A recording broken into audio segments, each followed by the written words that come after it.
ladies and gentlemen, and welcome to the 575th episode of the GeekVerse podcast. I am the Clown Prince of Podcast Trust now, and I'm joined by the one and only, and really the only one other cast member tonight, Taylor Field. The Grand Admiral Taylor Field. Oh wow, that's a Taylor Field? You got a T Public to promote, right? I do, but no, this is not my design. This is someone else that did this, and I picked it up about like 3-4 years ago. I've had it ever since. So I wonder if that's still in the store, because that should. I will never understand what gets copyrighted and what doesn't. Yeah, good pull there. Yeah, it all works.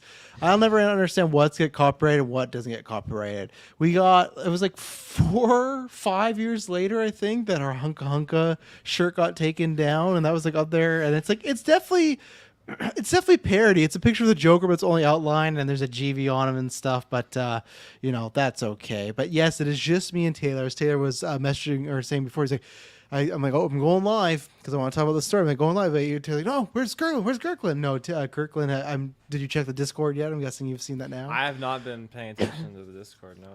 That's why I asked you if you wanted to go earlier today, but that's why it didn't happen. Kirkland is, so if people don't know, Kirkland works outside.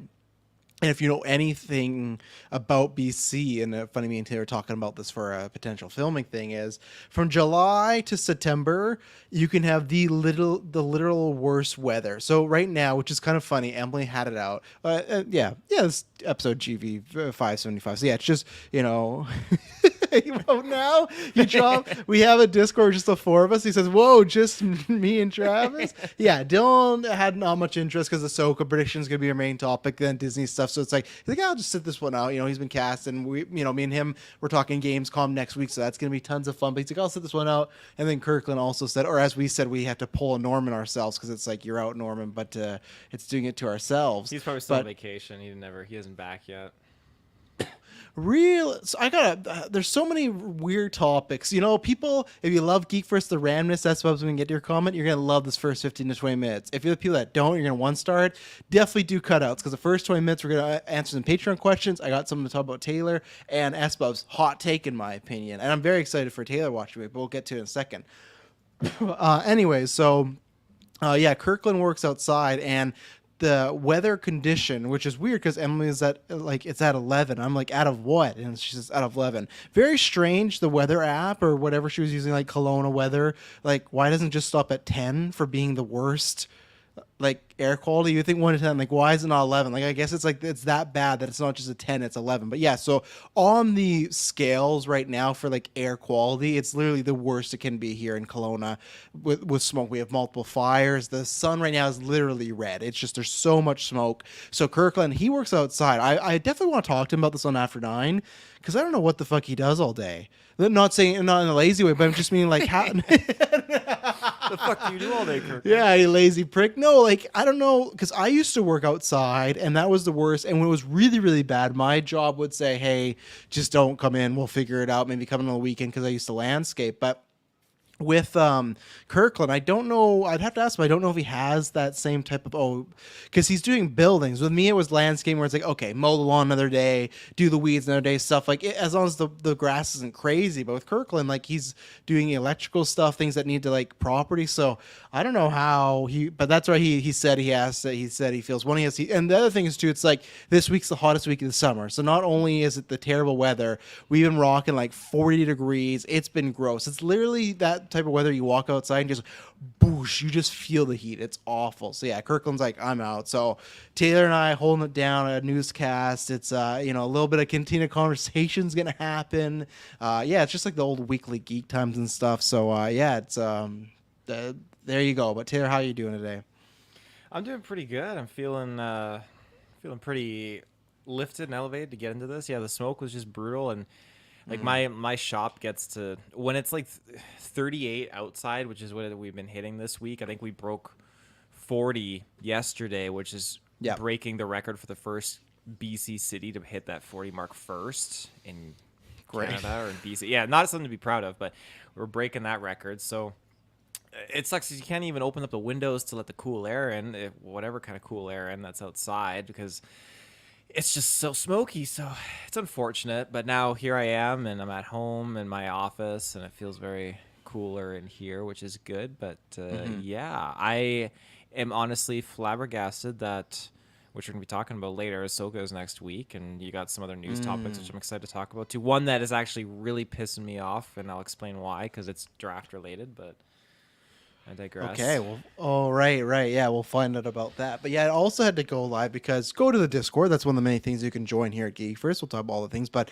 Discord has multiple channels. We're having lots of fun. You know, if you like Marvel Snap, has its own channel there. Because yeah, Clay said he's like, oh, another channel for Travis to mute, and absolutely, I did mute it. It's not that I don't like Marvel Snap, but the video game channel just got bombarded with Marvel Snap stuff. It's like for someone does, you know, I'm missing the video game news. So you got stuff for that. You got a Star Wars Discord, but we got a music league, and that you can join and maybe wait because we got a couple more rounds. But we got Spotify. That's been tons of fun for us. But so I'm listening. This one is, God, what was the title? Oh, just boy band. So everyone had to put in a boy band. So it's like it's me, Kirkland Taylor, and some other GV listeners and stuff. So it's fun time. Go check it out if you want to. In the Discord, it's just a fun time in general. So it's boy bands. So I'm getting ready. I'm setting the camera, and I'm listening to the playlist, and it gets to ABC. And he goes, oh, is that really a boy band? I'm like, yeah, it's a band of boys. And he's like, oh, I just always thought that was a woman singing it. So I had to literally give you the news that's Michael Jackson singing, that Jackson 5. You never knew that. And I apologize. Like, when it comes to music, I am very, very bad at remembering names, and it's no disrespect. It's just when I hear the music, I'm listening to the music and just taking it in, and I'm bad with names. I'm bad with memorizing the certain bands and such. See, good thing I told you too, because you would have gone like you would have been like, this isn't a boy band, downvotes or whoever. No, put it I in honestly, been... I would have just assumed that it was and just listened to it, and I wouldn't have downvoted it like Tyler when he put in a song with clear vocals thrown in there. That was definitely fraudulent. So. Yeah, or a song that was under 6 minutes. Unfortunately, your wife put in a song that was 5:58 under 6 minutes. A lot of discipline that evening. Yeah. Yeah, no TV for a week. But yeah, check that.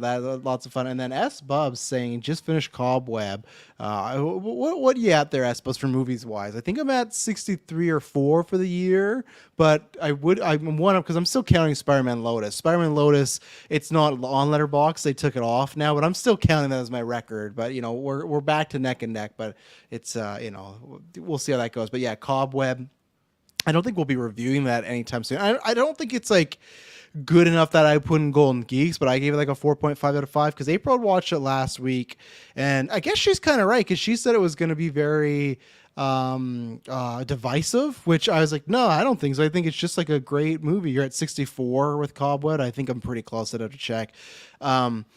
What was I going to say? But I guess it has because S-Bubs, you're saying just finished Cobweb, thought it was okay, felt some of the other movies I'd seen before. And then I saw Patreon Clay. He just gave it like a 3 out of 5. But then April, I think she gave it a 4.5 and I gave it a 4.5.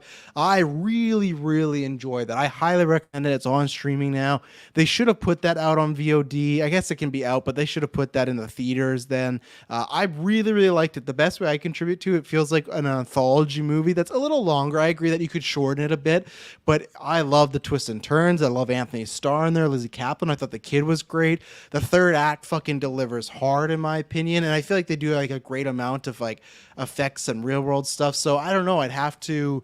I guess it felt. I get what you're saying, where it felt like a Blumhouse movie that was released on Tubi. I guess I thought that was gonna be the vibe, but I thought they did it very well, and the Halloween vibes are fucking off the roof. It's great. It was just in theaters, released the same day as Barbenheimer. I remember, we just didn't get it here, so, and that was a big mistake, release it during Barbenheimer. But yeah, Halloween aesthetic. I don't know if I agree with this take. Someone said it's like the best Halloween aesthetic they've seen since Trick or Treat. I don't know if I agree with that, but it definitely has a great aesthetic to it, and it feels like this is a Halloween movie. I don't know if I'll watch it yearly. I'm going to watch again this Halloween because Emily hasn't seen it, so I'll watch with her. But I think, Taylor, you'll quite enjoy it. So definitely put Cobweb on your watch list for Halloween. I put it on my watch list earlier today, actually, because me and my wife were going through the Twilight movies, and we saw Cobweb. Where's the connection here? We saw Cobweb was posted on Prime, and so I thought, okay, like I'm kind of curious because I like the thumbnail graphic for it. It looked kind of interesting, and the synopsis is like a kid hears some tapping in his walls or something like that. It's like, okay, I'm down for a little spooky. Let's see. For me, the best Halloween aesthetic in recent times is Terrifier 2. Yeah, I'd agree with that. I got to rewatch Terrifier 2 again because I feel like I watched it like late night and I definitely didn't take that in. But even the first one, that had a good aesthetic. So I would definitely agree there. We should probably do that on Halloween After 9, talk about movies that have the best aesthetics. So like the original Halloween, that's there.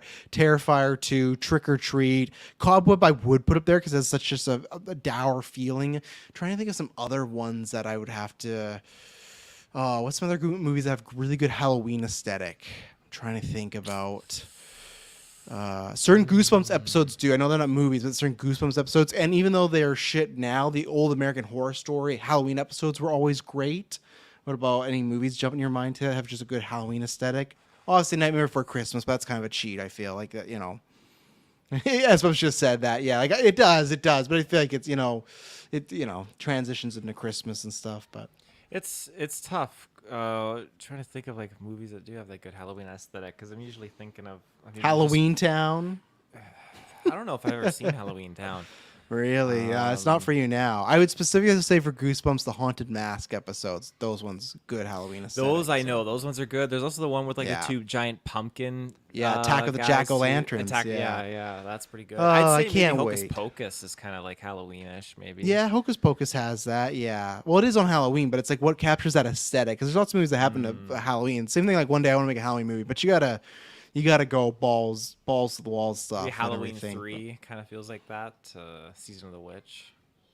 Really? Okay. I haven't watched that in ages. I gotta watch it. Superman might says, with a name like that, there better be a giant spider. Well, you better watch and find out. I don't think it disappoints. I'll say that. So, but yeah, head over and support us if you like what you hear here. Me and Taylor, if we're getting ready for Ahsoka, we're gonna do Ahsoka predictions.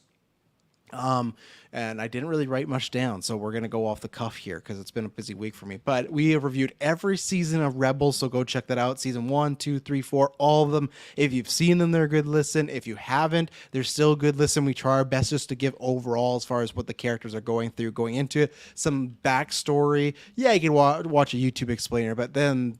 this, you get me and Taylor bickering about Star Wars. You get some fun moments. So check out those. Kirkland and Dylan, just did a side quest. And then I'll be on side quest next week because it's Gamescom Live. I think anybody's open to that one because it's like a Comic-Con E3 sort of deal. That's on the Tuesday. Gamescom Live's happening. So there should be some big announcements, or Opening Night Live it's called. So there should be some big announcements there. And this is just like these past 3 days are nothing but a Taylor Travis day because we dropped 2 Rebels yesterday. We got the newscast. And now tomorrow will be Blue Beetle, which is going to be... interesting to see how that goes because I will transition because there's other things we can promote, but I will transition right now. And why you should go to the Patreon is you get episodes ad-free, early, exclusive. Talking about Halloween, we're going to be doing some sort of Halloween scary movie. You get to vote for movies. After 9 is this Saturday. It's back 6 p.m. PST. I'm sure we'll talk about Blue Beetle. I'm sure we'll talk about, if S. Bubs is there, anyone else, talk about Scream, the assembly cut. Do you have any interest? Are you going to watch the assembly cut of Scream? The Scream with 25 extra minutes? It's all in black and white. Popping off, and I don't know what the fuck people are raving and ranting about, but I mean, it's a cult following, and I did not know that it was like an actual cut, like another Well, it just came version. out 2 days ago, so a scooper found shit. it. That's why it just found out. So A scooper found it, so it already existed. It was just yeah, someone it just existed found like it, on YouTube. there's assembly cut for every film that exists. Assembly cuts that got cut before you So why is it a start big chopping deal things. that someone found it? Because it's like 25 minutes of extra footage and stuff like that. So there's things that were never seen before in Scream 3 that are in this cut. Obviously, they were cuts, so they're not in canon, but it's like an extended cut. Like Scream came out 1999 or something. So it's like So it does not have any impact, these extended scenes, on the larger Scream verse. Then Scream 7. No, could I come think it out just and- adds. No, it just adds more to Scream 3. It's definitely, Oh, I would okay. say, an extended cut if you want to kind of break it down that way. Okay, so it's not like someone will come back and Scream 7 and in No. total relation to an extended cut scene from Scream 3 No, or something like that's, that. Okay, that's not going to happen. that's good to know. It's all in black and white. The audio sometimes is shit. People complain about Nolan's audio being super loud. It's just because it's a cut that someone they just ripped somewhere. So the score when it blares, and you can't even hear people. Sometimes just regular stuff, but it's an assembly cut, so it's early on. But I'd say if people are massive Scream fans, definitely check it out. We'll probably talk about it after 9. But yeah, after 9 is a call-in show. It's gonna be me, Kirkland, and Taylor. Join Phase 2 tier or higher. Call in, and we'll chat about a whole bunch of different things. And Taylor says or as Bob's Patreon exclusive Spider-Man Lois review.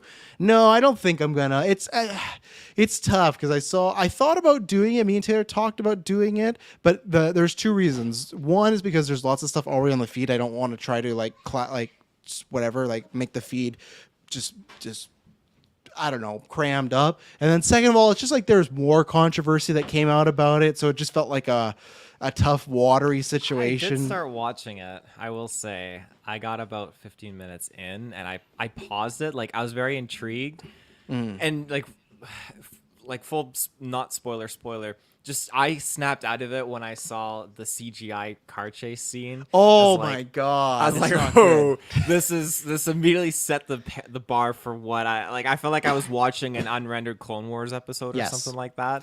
Just don't do that. Just don't, because like the scene is literally it's a car chase and it leads to him fighting Shocker now, which is fine. I know people have been like shitting on it because like all my positive stuff that I'd say about it is not to do about the controversy. The fucking director's an asshole. The star's an asshole. It came out that one the guy is like that the guy that plays Goblin might be like a groomer, or there's like some pedophilia stuff. So it's like a bunch of bad stuff has happened with this movie. So that sucks in a way that, especially because this thing got like $75,000, sucks all around. But this is where it's like me and Taylor are talking about this. Here's a little behind the scenes. And we're getting the news. Don't worry. Like I said, so why the cutouts are there, people. But GeekVerse always used to be, just us chatting. There's only two of us here tonight, so we got to kill some time. But me and Taylor right now, we are, because everyone knows we're making a film, and go check out, we posted the first, in honor of our 8 years, sorry I was a little late, but in honor of our 8 year, we posted our first 2 images for, I won't say what the movie is yet because we want to reveal that at a certain date. There'll be a trailer and everything like that. There's a working, I can say 2 days because that's not the title. That's our working title, is 2 days. So I can just say that. We'll refer to it as that. There's 2 images. If you want the full image of the second one, because it is cropped, you have to join Patreon, because it's not a little spoilery, but it's like a little juicy as far as like, okay, you're seeing what we're up to, what this could be about. And the first shot we shared is one I just love. We just like that color, what happened with the clouds and the way the sun was setting, it just like gave us this great blue. And plus, maybe S-Bub suss up, maybe somebody has, there is something hidden in that image. And if someone can find what's hidden, I'll give you like a high five virtually. But that's why it's like some people might think, oh, it's just me laying down. It's not. There's something else in there. But shout out to everybody that liked that and shared that and sent messages. What? You know what it is. You filmed it. Well, now you know I'm interested. Now I gotta look again. You know what it is. So that's why I posted, because like I love, that's my favorite part of the movie. That set we were on. It was just a forest, but like this particular one, and it was literally just a nature that happened. I can't wait when we do like a contract to talk about, because it's just like I loved everything that happened there. We were just lucky. But with that, we got to reveal some of that, so that's very exciting. And me and Tay right now, of course, we're talking about that. We don't be like Tommy Wiseau with Tommy Wiseau films have 10 logos and stuff, but we are going to have like some sort of logo because we're going to be doing a festival run. And I said to him, like, okay, I want to have a logo that looks nice, looks good, but I also don't want that logo that when something pops up and it's like, man, someone just rented Adobe Premiere for a weekend, threw a 3D model on, and this is what it is. Like, I'd rather it look more simplistic and even just like safe and fine, opposed to trying to do like, oh, big effects. And that's what the car thing, I was like, just don't do that.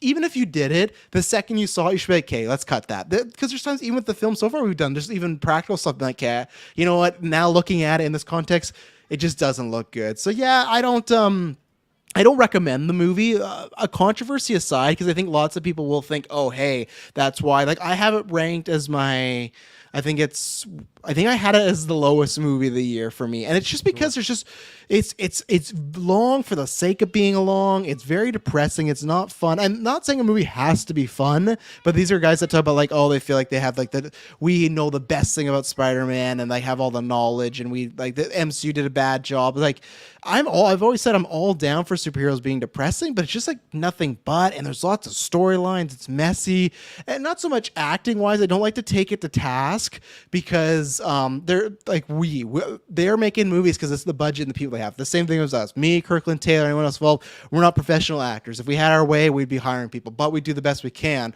But what I say is, with the guy that plays Peter Parker, like, I don't really fall in love with him as Peter Parker, and that's, I think, like the number one thing you have to do is you have to nail Peter Parker or find somebody that does. And it just feels like I don't have any, like, I'm not rooting for Peter at all. That's where with us, like in our first film, Kirkland and I were in different roles, and then once we started reading and talking, we're like, actually, we're going to switch these because we think these could work better. And maybe we'll reveal that when the time comes and stuff. But it's just, yeah, it's not worth the, it's not. It's one of those I watched. I wish I had the 2 hours back, and I think it would be better at an hour and a half. There is a point where that movie feels like it's ending, and then it just goes on for like another 45 minutes. You're like, oh, okay, so yeah, I wouldn't. Are you going to be returning back to it? So, yeah, I'm definitely going to. I think I have to because I started watching it already, so I think it is only fair that I kind of give it the full go through. I was surprised seeing it that 2 hour mark. That definitely caught me by surprise, but I'm definitely intrigued.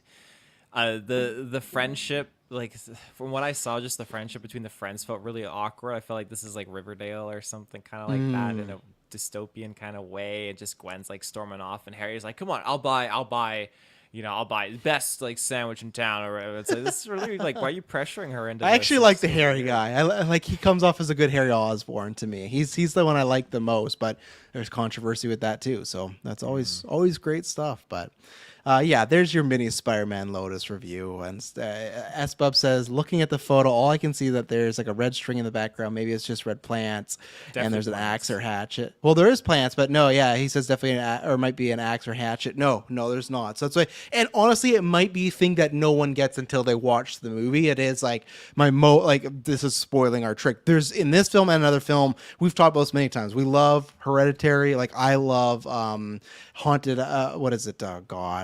Haunted House on Haunted Hill. Not Haunted. Yeah, the 2003. Our movie's heavily inspired by Eddie Murphy's Haunted Mansion.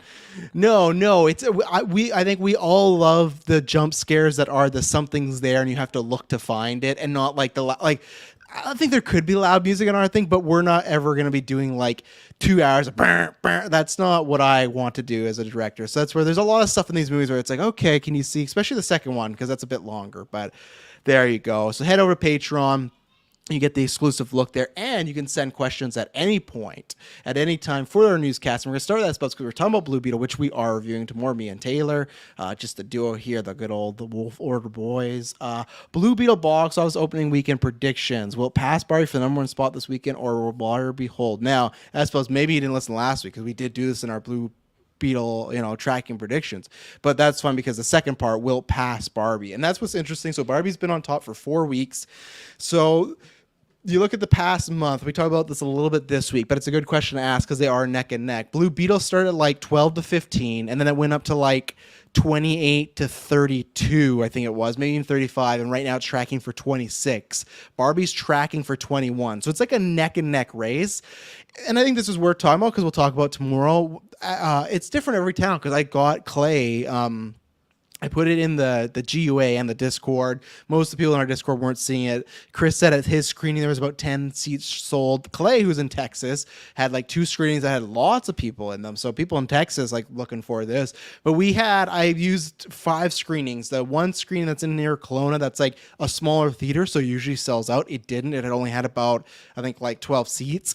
And then there was the 4 other showings here in Kelowna that are like big, like IMAX. It's our extreme screen, but are like IMAX per se. And that was 4 showings on a Thursday, which is usually the most. Especially that's more packed than Kelowna. There's so many times where we have like some seats sold or like a good amount, and then West Side's like absolutely full. Like with Barbie, Oppenheimer, those were full for me. And with this, like literally with all 5 showings here first night, there was 30 tickets shown, like, or sold with all of them. So I'm like, at first I said 31. I'm sticking with 31 because obviously Kelowna's not the only place, but I'm sticking with that because I think I said it would beat Shazam. I think I maybe went 32, but maybe I'll change it to like a 31. So I do think it will beat Barbie, but I think it will be really close. Plus, though, projections could be wrong. I think if Blue Beetle's under 30, then I could see Barbie taking it. So I'll say Blue Beetle will dethrone it. But again, it's Barbie in its 5th week. Pretty impressive that Blue Beetle. Pretty impressive for Barbie and very poor for Blue Beetle that it's like barely beating Barbie at this point in this movie. At the end of the day, it was supposed to be on Max, so it's making more money than it would have before. But you got to think about marketing was probably a little bit more. Who knows? But what do you think, Taylor? You think it's beating Barbie? First movie to beat Barbie since the summer or since it started? No, this is not going to be beating Barbie. I think that it's Just still the opening summer. weekend, not overall. Yeah, I think no opening weekend. I don't think it's gonna do it. I think everyone is just Okay. like, hey, if we're gonna go see a movie, we're gonna go see Barbie for like the third, fourth time. They'll pull like a Do you see Maddie the and see drive-in did Oppenheimer that three too? times. Yeah, the drive-in. Yeah. They're still. Yeah, they really They shifted kicked around Meg. everything. Yeah, they Yeah. kicked Meg, and now they're doing TMNT and Barbie, which is a killer Yeah. combo for the kids. So And that's how much they want to keep Barbie, though. They bumped Barbie to the late night one and stuff. So that's where it's just like I said that when we were at the drive and it was going to be the movie of the summer. But yeah, you still think Barbie's going to hold the fifth weekend, beat Blue Beetle? I think it's gonna hold and beat Blue Beetle. I really, really do. I just think that it's. If we didn't take a look and you didn't send me screenshots of what those theater seats look like right now, then I would probably be more optimistic and say that Barbie Yeah. would be dethroned. But after seeing it, no, I'm not convinced because it's like, it's just, it's an empty theater. It's an empty theater. There's no tickets sold. So And that could be like, again, it's all everybody I've talked to but Clay will admit, and the other people will, like there is a big Hispanic community in Texas, so I think that's where his screenings could be like edged a little bit, and who knows, that's where we'll see it these weekends, because like I said, everyone I've talked to, it's like I'm not going or I am going and my theater's very empty. And that's where when I saw those screenshots I was like, I don't know, I'm still keeping it at 31 because maybe some of those bigger markets, the reviews dropped today, it's rocking like an 86 or 87 Rotten Tomatoes, so it's reviewing really well, so it's like a high score for DC. It's like one of their higher DCU reviews ever as far as, so like it's word of mouth's good. It's just like unfortunately that's a tough thing. If Blue Beetle doesn't, it's up to Gran Turismo, which I guess so, but then it's like Barbie in its 6th week, it's like that's pretty impressive, which again, I don't know why there's rumors that Barbie might be on digital come September 6th. That's stupid. They should, if they're smart, they should fucking make people wait till Christmas to get Barbie, in my opinion. Like just draw it out, get all that money you can. Like I think Christmas, think about I'm buying it. Think about all those cool steel books and Barbie Blu-rays, man, the pink rays. Oh, there's gonna be some good stuff there. I bet you they already have them at Best Buy now. Let me check a look. Maybe or maybe not, because like they usually do the superhero big movies, but I bet this one is like a shit steelbook or something like that. They usually drop the steel books right away. It's atrocious. Oh, this is cool. I'm gonna share it with you. This is actually really cool. It's like her luggage suitcase. Okay, they're sharing it with me. There you go. Yeah, Not too okay. bad. It's not too bad. It's not my favorite, but like not too bad. And yeah, it's sold out, of course. So that's what Oh happens. yeah, fucking always bought 20 copies. But yeah. I won't get those. But I was gonna say this is a little break in the fourth wall, so people can get, if they've listened to this, they'll know it's coming in November. Do you think you could make some like really fun Barbie GV logos and stuff like that? Let's see. Don't, not on air. Just a yes or no. That's your I job. can get the font so I can make it. I think that, and especially because we never got around to it, we talked about doing those single posters with like, how it has the edges behind and the color and has one person. I have a strong feeling, especially because the box office, we should make, Dylan won't like it, but we should look at making the November theme a little, or November stream a little Barbie theme, like for our shirt this year, like the Extra Life charity shirt and stuff like that. I've been thinking of that, That's not a bad idea. That'd be fun. think Barbie's the time. Pink would be a fun shirt to have, so look out for that. Inside scoop. Let's take our first ad break, and we'll get to actual news. I know people are like, oh my God, 30 minutes in and no news, but we're getting to it right now, so we'll be right back. And we're back. So let's talk about... I'm going to talk about, let me pull up the Marvel Deadpool ones here because we can go there. This happened, I think it was like on the Thursday or Friday. There was a bunch of them. I remember most of them, and some of them are BS meter, but I wanted to bring it up. Who was the one that you were mad about again? There was a rumor going around. Taron Egerton. Right, I forgot about that one. So there was a rumor going around that there was...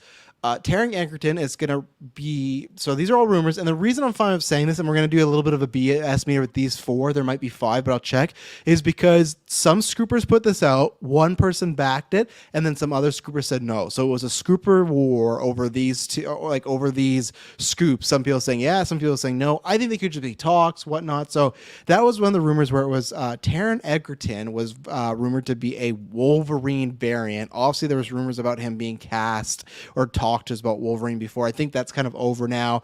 I've never been a big fan of that. So that was him as a variant. We've heard other Wolverine variants would be in it.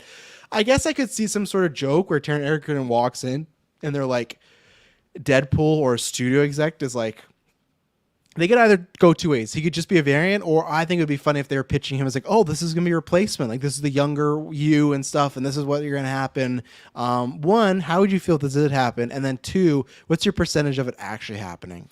I think it's gonna happen. I think it's like 100% gonna happen. I really, really do. And I'm being Matt Damon again. I'm really upset. I'm happy to see it because I drafted it initially, so I think that this would be really funny to see in some weird humorous way. It doesn't at all have to be serious, but I'm absolutely peeved that I pulled him off my draft list this year. Oh, we just did Yeah, but you might have a chance. So with the strikes, though, they could get delayed. That was what I was hoping for at the same time. So, worst case scenario, I just sneak him back in the next draft before one of you guys snake the guy. So Yeah, I gotta wait for more rumors to happen on that because I guess it's not the MCU draft because I think he could get killed right away. But what is your percentage of it actually happening?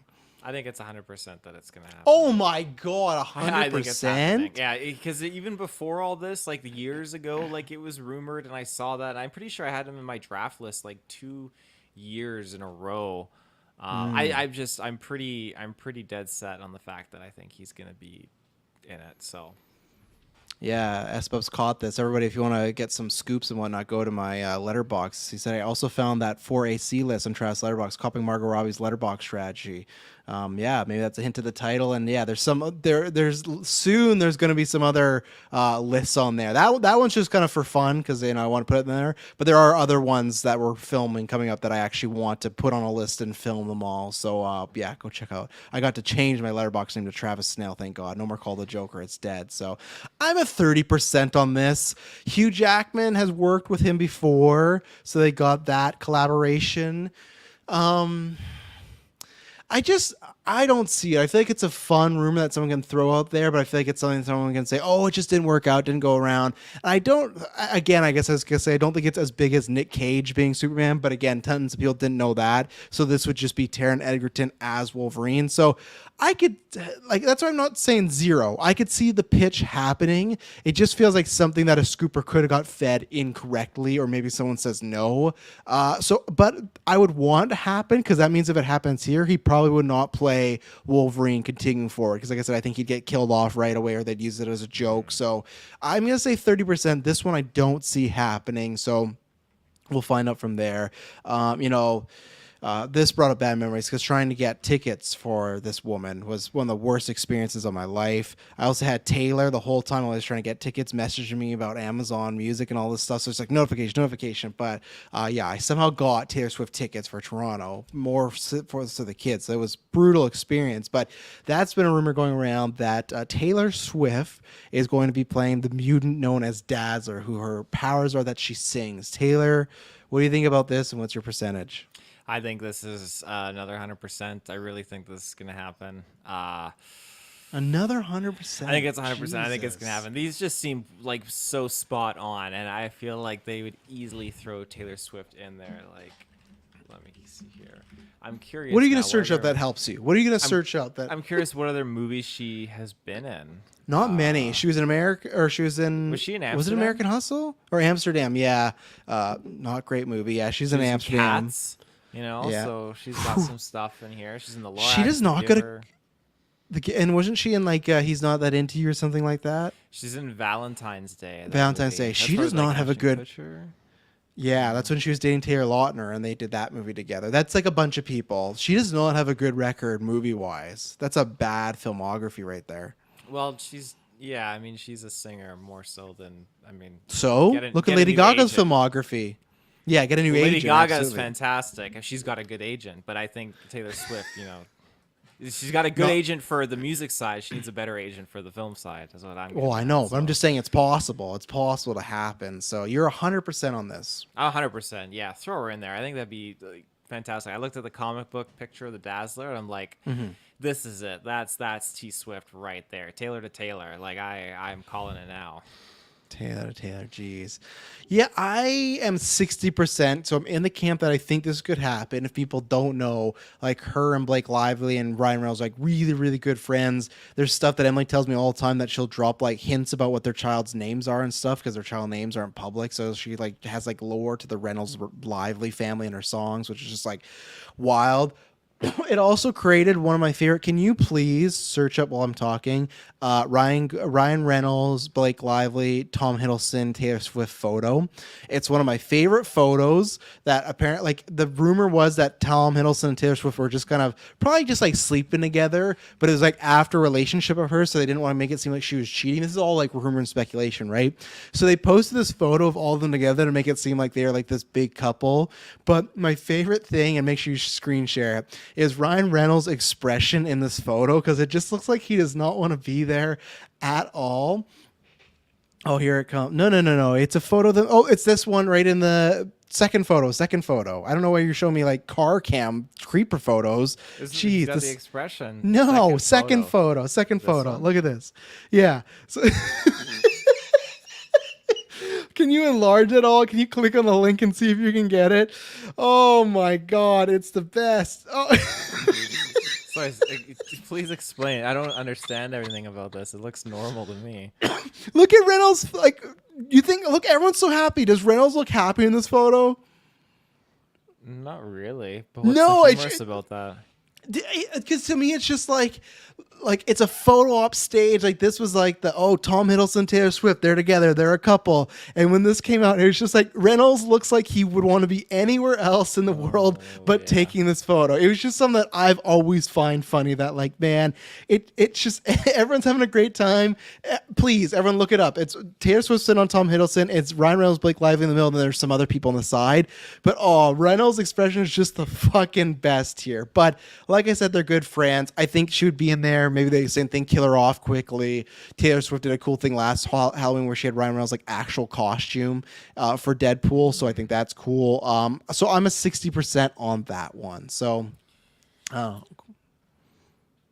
you sound like you're gonna say something, but nope. No, I didn't realize that Loki dated T Swift. It happened, yeah. Next one, Julian McMahon is returning as Doctor Doom. So obviously this fits with, we've heard a lot of Fox character rumors. We've heard a lot of the Fantastic Four, X-Men specifically, obviously the Fantastic Four that Tim Daly directed back in the day. What are your thoughts on this happening? How do you think they would use a Doctor Doom? Would it actually be serious? Would it just be comedic? And what is your percentage on this? Sorry, what was the actor's name that you said? Julian McMahon, the great Julian McMahon. He's searching up. He has no recollection of this Doctor Doom. To the face here. Oh, the original. Okay. Like you've not seen him in anything else, I don't think. I don't think I have. No. He was a part of a show that I loved in the 2000s. It's about plastic surgery, but it has a lot to do with just like hardcore sex kinks and everything like that. It's called Nip Tuck. Nip Tuck. Fantastic show. One of my in a top 10. Oh yeah, Tim's Story. Thank you, Superman. Not Tim Daly. That's fucking Superman in Private Practice. Thank you.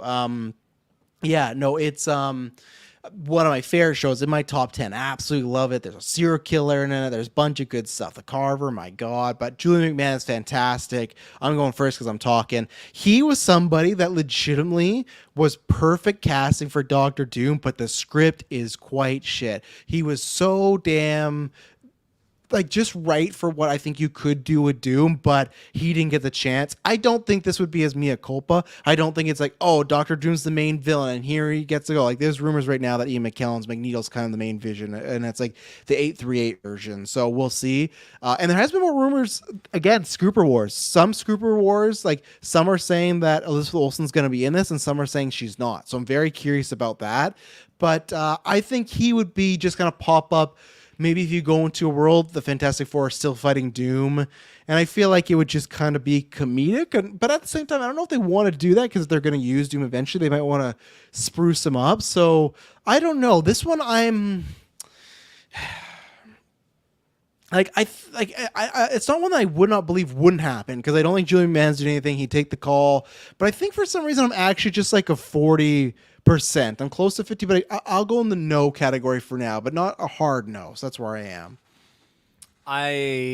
will not go a full 100% with this, but I'm definitely gonna go.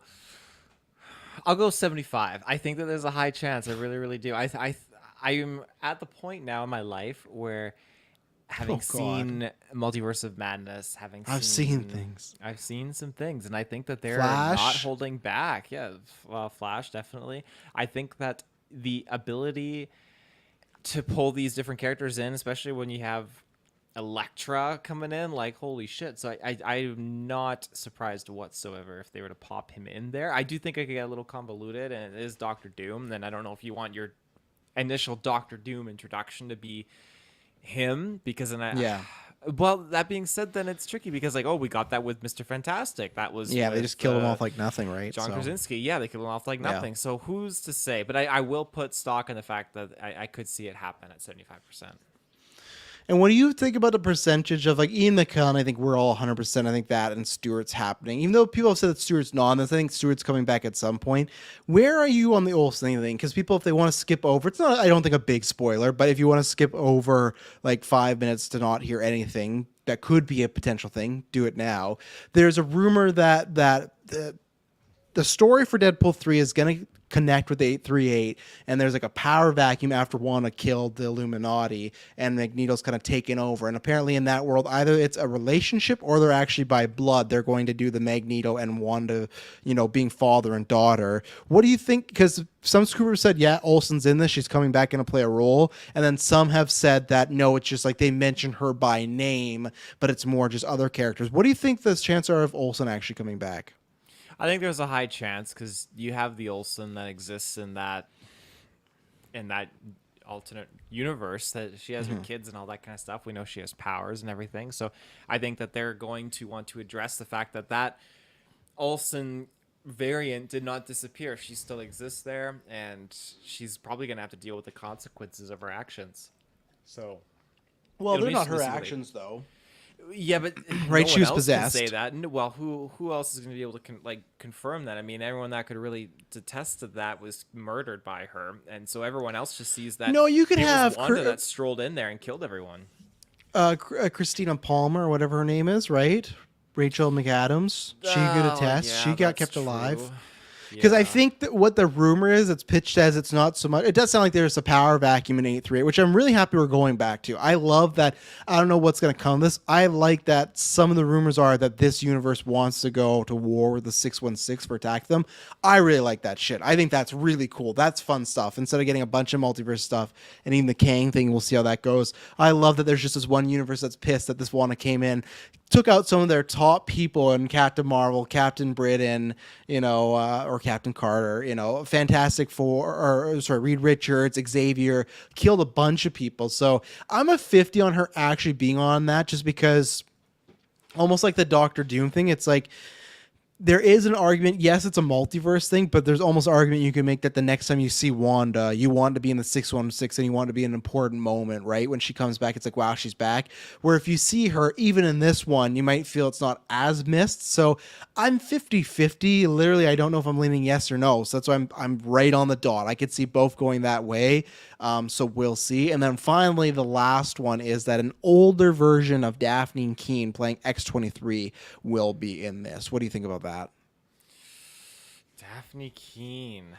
Yeah, it's been X-23 so from long since Logan. I've watched Logan. I need to The greatest revisit Marvel that movie of one. all time. Yeah, In anticipation for Deadpool 3, like I'm gonna do the X-Men movies and just kind of get through and just follow through Wolverine's journey to get up to that point. So I'm definitely caught up. But Daphne Keane coming back.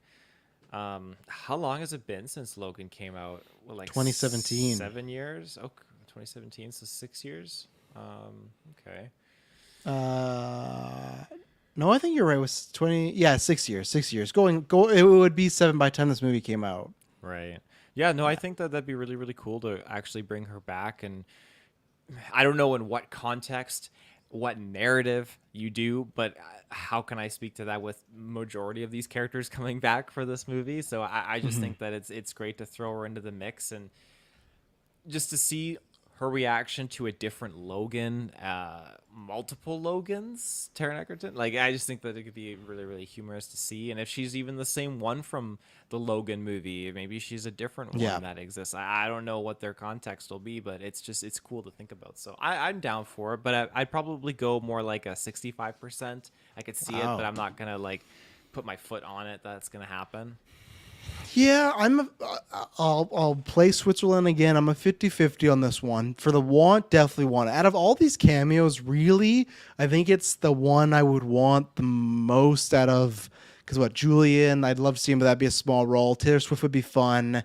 Wanda, I guess probably I would put Wanda up there over her, but I just thought she did a great job of that role. I'd like to see more. I just don't know where she'd factor in with the story where, like, we hear these things about Channing Tatum as Gambit and Doctor Doom and all these characters, where I think a lot of them, it's like, oh, I'm fine if they're in there for like a 5-minute scene, right? Where with X-23, I don't know if I want that. I don't know if I want some just 5-minute scene. I don't know if I just want some comedic scene either of like, if Gambit were just to get killed off, I would laugh because like, oh, well, Tatum got to play him and it's fun, and then Deadpool shot him or something, right? I wouldn't want X-23 just to get dumped somewhere. So I would say if it's just a small role or comedic, I think you could, I guess, leave it or not do it. But if it's something, at least if there is, you can still have 1 or 2 scenes to be great, right? Look at Harrison Ford and Rise of Skywalker. I don't love that movie, but I love that scene he's in. So if you could do something like that with X-23 of just 1 or 2 great scenes, then I'm for it. But I would just have to hear the pitch. So I'm a 50-50 on that one as well. The want's 100%, but will it happen? I don't know, because it's also not one. I think that one's a hardcore, like more for the hardcore fans, where the other, well, probably Julie McMahon's Doctor Doom would be too, because I don't think people are clamoring for that, but we'll see. So, let me find out here. Next up, Doctor Strange 3 and some Secret Wars. Not too much here. It's kind of like, I don't know, I'm not surprised, but like, Scoopers came out and said, oh, before the strike, Feige was talking to Hugh Jackman about having a major role in Secret Wars. And then he was also talking about Andrew Garfield about having a role in Secret Roles, a role in Secret Wars, other way around. Nothing too. These Scoopers were like a bit more high profile than usual, but I don't think that to me is surprising. I've said this before that I thought with Hugh Jackman signing on, that meant he was back for more than just Deadpool 3. And same thing, I talked about this, check out last week on the vodka stream, we were talking about, because some of those people there still had that narrative, and other people do, but people keep pitching the why doesn't Garfield just come back as like the Venom and Morbius Spider-Man. I've always said I don't think that's a good idea, and every interview Andrew Garfield did after or even before, he would praise Kevin Feige. I think he feels comfortable with Kevin Feige. I think he knows that he's going to be looked out after, where Sony might specifically just be needing him for, they all are for profit, but really just for profit, right? So obviously, I think we haven't talked about this in a bit, but has your mind changed on any of these two appearing?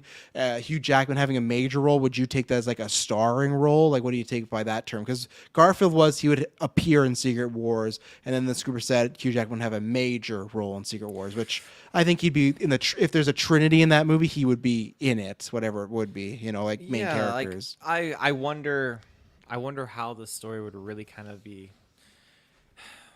pulled in with Wolverine, like Hugh Jackman's character. I'm just trying to wrap my head around that. I feel like it would have to be set up out of this Deadpool 3 movie specifically, but maybe just like experience. Maybe he has, even though Doctor Strange would, but maybe they just set up like he's been traveling the multiverses, so maybe he's like connected. It's kind of like with Days of Future Past, where he wasn't the best person to send, but he had experience with everybody, so he could kind of find a way. So I'm not saying I don't think he has experience with, like, I don't know, like Eric Bana's Hulk, but something like that, where maybe he's been time hopping and he's got some sort of rapport with these people. Yeah, I mean, and that makes sense. So you got to lean on someone with expertise in the multiverse a little bit, so I can jive with it. I'm drawing a blank. What was the other character? Garfield. Yes, thank you. Having Andrew Garfield in there is very interesting, and I feel like they could spin some cool narrative off of that. Like, when he came into No Way Home, he was already like pre-aware of like multiversal stuff. Like, when he came in and he was speaking with MJ and Ned, like he was just sounding off on like different theories that he was really interested in. Like, it's but real, none of them were true it's until real. now. until Yeah. then. Yeah. So Yeah. I feel like, okay, now that he has that knowledge, maybe that's like your setup for him. Maybe he's going to become an expert on it, and he's going to be working on it in his own Are you going to say universe. X-Men? Yeah, he's going to become an X-Men now. Yeah, that's how him and Hugh Jackman are together. He recruits him for his own X-Men. There you go. I'm going to give you two scenarios. So let's say they get Garfield back, right? And Foggy sits you down, Taylor. He says, "Okay, I only have, we've had some bad bombs this year." And actually, Clay, I forgot. I'll shout out your question in the middle of your Patreon, Clay. He sent out a question about the box office bomb. So good transition there. But let's say, Indy didn't do the greatest. Indy lost them 100 million. Woof. Some other movies didn't do great. He sits you down. He says, "Okay, so we only have budget for one of these actors. So we got Garfield back." And I'm not even saying Garfield and Jackman, because I think we know the answer for that. They're going to go for Jackman every time. He's like, I think he is... I think he's, I don't know, maybe I'm wrong.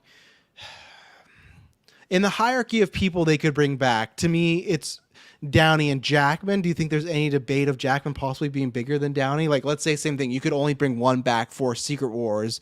Which one would you go? I think Downey's only bigger just because his MCU ties, that would push him over. So I would still put Downey at 1, but I think Jackman's easily at 2. I think I'd love to see Downey come back, but I would rather see a different version of Tony Stark come back. Okay. I feel like if you bring Downey back, it's going to lessen the weight of Endgame. It will have a reverse effect on Endgame, no matter which way you put it. At least that's how I see it. And his death and his sacrifice. They're doing that a lot nowadays, They Skulls are. and So everything. Yeah. I do think that needs to be focused on Jackman. That's where I would say the money goes. But do you agree that even with mainstream wise though, because I think the GA still, they might. I'd love a scenario. I think the GA would totally go for Hugh Jackman over Downey. I think the GA Really? I think the GA is kind of like embrace yeah, he's done his thing, and the GA would be like, oh yeah, Hugh Jackman, yeah, those old Wolverine movies, let's get him back in there. So you think in a multiverse, and patrons, everybody, Discord people, let us know if there's a multiverse and there's two versions of Secret Wars playing, and one version has Downey, not Jackman, and then one person has Jackman, not Downey. You think that the Jackman movie would be more successful? I think so. Wow. See, that's one I would take more, because I agree with you that it's fine to leave it where it is. And I think with Downey or with Jackman, I think the unfortunate thing is the money pairing is all like Jackman and Downey together, because you could put that in a poster, that's a fucking $3 billion movie. But for me, the pairings I want to see more in the Secret Wars is like Jackman with Tobey Maguire, that type of stuff. Jackman with Tom Holland, right? Like I want to see those type of pairings. Like even I wish you could get Jackman and Chris Evans. Even then, same thing with Downey. There's less to play with. Like Downey and Tobey Maguire is fun, but that doesn't. I feel like with Jackman and Maguire, that's like a whole generational. Like, man, we're seeing these two together. But other than maybe Maguire, I don't think there's anyone that touches Jackman. And I think Evans is still below Jackman and Downey. Like, is there anybody Marvel star you can think that comes to mind that's would be eclipsing those two? I would say if there was no Deadpool 3, even then I put Deadpool at 3. I wouldn't even put him at 1 or 2. I don't think I'd put him that high. I feel like Jackman and Downey have to be the top 2. It's tricky because I feel like we've gotten all these. There's no other character that is really just gone. Yeah, there's Chris Evans, but you made a good statement about that. It's really just Downey and Chris Hemsworth. He's still kicking around his store, so there's not really any. And Maguire they brought back, right? I think if you hadn't brought back Maguire, maybe you could make a case for that. So, okay, so you got that going on, and then where was? Oh, so here's my pitch. This isn't even the pitch. The pitch is Feige sits you down, right? And he's like, okay, we got Andrew Garfield back. There's 2 people we're talking to. We can only bring 1 back. So either we're bringing back Tobey Maguire, so we can do the Spider-Man again, all 3 of them kicking around, Secret Wars, good time. Or he says, we're going to bring back Emma Stone, but as Spider-Gwen. Which one would you pick? Which one would you pick for yourself, and which one would you pick for a box office? I'd pick Emma Stone. I think that would take the cake. For which I'd one? say that I said for yourself and box office. Or are you saying for both? Box office, I think box office. And for myself, I'd probably pick Gwen actually again, too, to be honest. Yeah. There's a lot to pull there. Because I feel like that, if you talk about when you're wondering what his story would be, I've always said this because I don't think they're doing Amazing Spider-Man 3. But just imagine in a Secret Wars trailer where you get Andrew Garfield and he sees a Spider-Gwen and just that sells it right there, because that could be man, all that stuff would be so good. We're Toby, of course, I want back. I would say, hey, cancel one of these Disney remakes and just get them both, because that'd be great. But I think I'm with you, because that's what everyone. Well, I was like, oh man, like if he does that, I'll forgive him for Ralph Boner, because Sony's not. Sony's just been sleeping on it. Like, I don't understand. No Way Home come out, been no word about Emma Stone as coming back, no word about Garfield. Like, they should have just bent over backwards to make that happen, but. They didn't. So, and now and Clay, we're gonna get to your question after this. There's a rumored plot going around for Doctor Strange 3. So Doctor Strange 3 sounds like it's happening. At one point I was like, oh, is it really gonna happen? To, oh, there's rumors on the schedule. To now there's a plot. So it sounds like what this is, it's going to be a preamble to Secret Wars. So very similar to I'd say like Captain Marvel or Ant-Man and the Wasp, kind of setting up for, that Infinity War Endgame. It's supposed to be like that. According to sources, Marvel wants to adapt elements of the Time Runs Out story, one that I haven't read. The film would pick up right where it left off in the sequel, where Clea traveled from another dimension to seek out Doctor Strange. Yeah. From what we've been told, and this I'd say is like a C+ tier scoop, Strange has been sought out by a multiversal organization called the Black Priests. According to our sources, Clea is a member of the organization and will be in a the HQ will be in a nothing space of destroyed universes. That sounds great. That sounds really cool. Like just stuff like floating around maybe from other universes.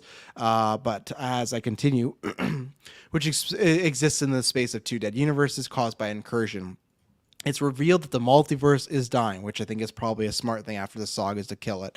The cause of this decay is a result of incursions happening all across the multiverse. The most recent one being the one caused by Doctor Strange. The film will elaborate on the point regarding the movie. This film will also elaborate on a point made in a previous movie regarding Doctor Strange and a threat to the multiverse. In the upcoming sequel, it explained how Steven is a threat to the multiverse by establishing him as the common denominator when it comes to incursions across the multiverse, aside from the main danger of the Council of Kangs. So what do you feel about that, as far as it sounds like some plot things are, multiverse in danger, incursions, which we're starting to get set up to, like universes are destroying one another. And what do you think, because we saw this in Multiverse of Madness and Evil Strange there, what do you think this idea of, other than our 616, a lot of these other Stranges are maybe bad people, or they're doing bad things accidentally and they got to go to this Strange to take them out? And there's rumors that Kang would be in this again. We don't know who will be playing or what's the situation there, but does that interest you? Is that something that you think needs a movie? Where are you on just that rumored plot? Absolutely interests me. I think that there is still a lot of the multiverse that we really don't know and understand that's going on. I think we need to be immersed into it, and just to have one more big screen cinematic adventure that kind of tackles it, and who else better than that than Doctor Strange.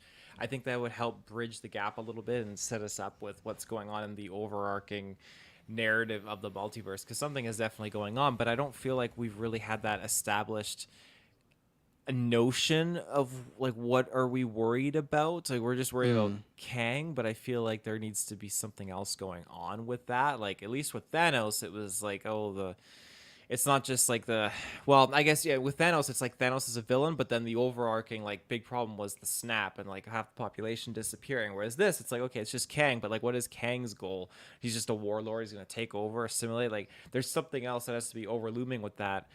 And I feel like that's exactly what the multiverse could be. And we've seen this before, because you highlighted it, where multiverses are at war with each other and that sort of stuff. I think in relation to like Deadpool or something like that we were speculating. But that's something we saw, because there were the multiversal wars that happened beforehand. And so they closed everything off. And so you have variants that come and they like fight each other. But yeah, I think the idea of focusing more on incursions is great, because we saw that in Multiverse of Madness, and it's something that should be capitalized on. Yeah, no, I think it makes sense for a few reasons. As far as one, that movie made a lot of money. People like Doctor Strange. I think whether or not he's like an Avenger, he will be in the Avengers. The way they set it up, though, which is interesting, because Cumberbatch has always said, "Oh, I'm down to keep doing this. There's more to explain." That story of kind of all these Stranges are a big risk of the multiverse being in danger. It feels like a big setup for a Tony Stark-esque kind of death in Secret Wars, in my opinion, of setting up, hey, Doctor Strange does a lot of things and it causes problems. that was Tony Stark, right? Which I hope that's not the case, because even the plot of Secret Wars and Kang Dynasty sounds very similar as far as, they suffer defeat in Kang Dynasty and then the Secret War heroes come in. Like, I worry that they're just rinsing and repeating, but we do have new writers coming in for Secret Wars at least. So, or is it, no, I think it was Kang Dynasty. One of the two. I think it was Kang Dynasty, I guess. Yeah, that was the one. So, yeah, I think it makes sense. Set that up a bit more. That's been people's biggest complaint of, hey, I don't know where it's going. I always said that I knew where it was going. Loki set us up. Now, I do think there's been a lot of other projects that have muddled that have introduced things where I go, where does this factor in? So, of course, I'll wait and see, but I think they've done not the greatest job, and I think it's just been too much too soon.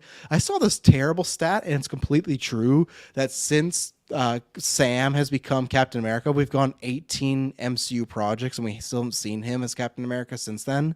That's really been crazy. 18? Been 18 because all the shows, specials, everything. And that to me is a problem right there, where I've said this before, not having an Avengers movie, not knowing who the Avengers are, not seeing Captain America again. I do at least think that, come the strike, at least Bob Iger have said that thing of him saying, hey, we're going to lessen the products. That's probably for the best, because that's way too much stuff. And I think there is too much going on. They just got hot and heavy. It's like, hey, if you got all this content, just make it good and then you can keep going. You could tell these stories, like I loved Werewolf by Night, but it's also like, you could tell that 10 years from now, hopefully. Like, it didn't have to be told right now. So we'll see. So this plot, I like it. Kang, if Majors is there, that is a fun pairing. The multiverse stuff worked out as far as the second one, so I think they do more with that. So yeah, it would be interesting to see, and I think it's kind of good. I think Captain Marvel, and some people might not like that, right? Captain Marvel, Ant-Man and the Wasp, they're kind of like setup movies, or they're movies for the other thing, but this is like a cinematic TV show, so I think it makes sense. So we'll take our next ad break, and then we're gonna answer some Patreon questions from Clay, and then talk about some Disney. So we'll be right back. And we're back. So I apologize, Taylor, because I did not say this question earlier, but like I said, it's been a busy day. So he says, it just seems about every studio has quite a few bombs at the box office this year, unfortunately. Which studio do you see having the best bottom line at the end of the year? My guess is Universal between Oppenheimer and Mario. Even though Barbie's killing it, WB is going to lose money on The Flash, presumably Blue Beetle and Wonka. Wow, you're just throwing Wonka under the bus, eh? But they do still have Aquaman coming up, and among other things. And I do got to shout out Superbad Mike. He, when my scenario with the Toby and Emma Stone, he picked Emma Stone all day. So best cinematic love story in history. Ooh. I don't know. Best cinematic super. He said superhero. But superhero. He said, sorry. I would say best chemistry. Love story. I'd have to think, because like some of the writing is poor in those movies, but chemistry, I think that's the top. Those two. Like the top for me, I got those two. I got Reeve and Kidder. I got Sky Reynolds. High, there's some pretty good stuff in there. That's a good love story in there. I guess I got Reynolds and Marina Baccarin. I got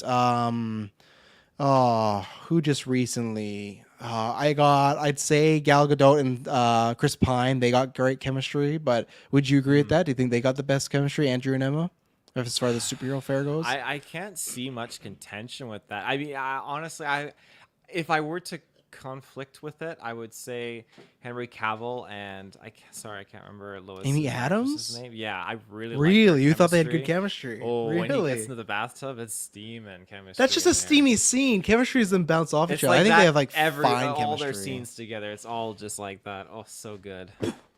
Oh, the other one I would show, for me, it's probably a tie, but actually I'll still give I'll give Emma and Andrew the win.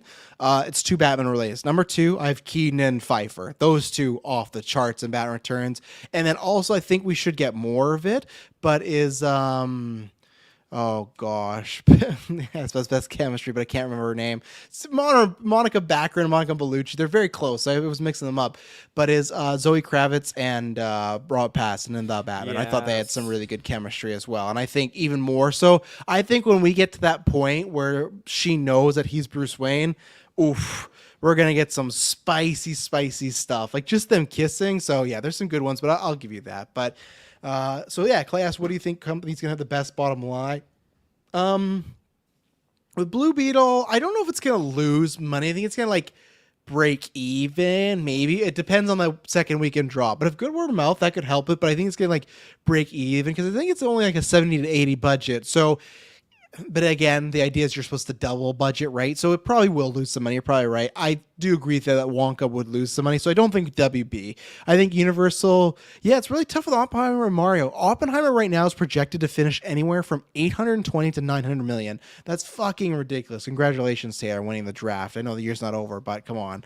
Yeah. Over, I think that's the case because Disney, they got Wish coming out, they got the Marvels, but I think those are going to do just kind of fine.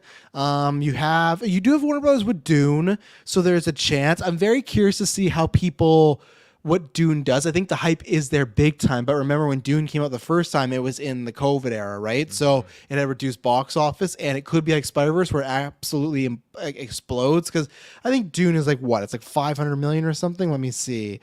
Like it's one of those where it did well, but it's definitely one of those that they thought, 402, no, just USD. So let's see here. The first question was Doom a flop. So there you go.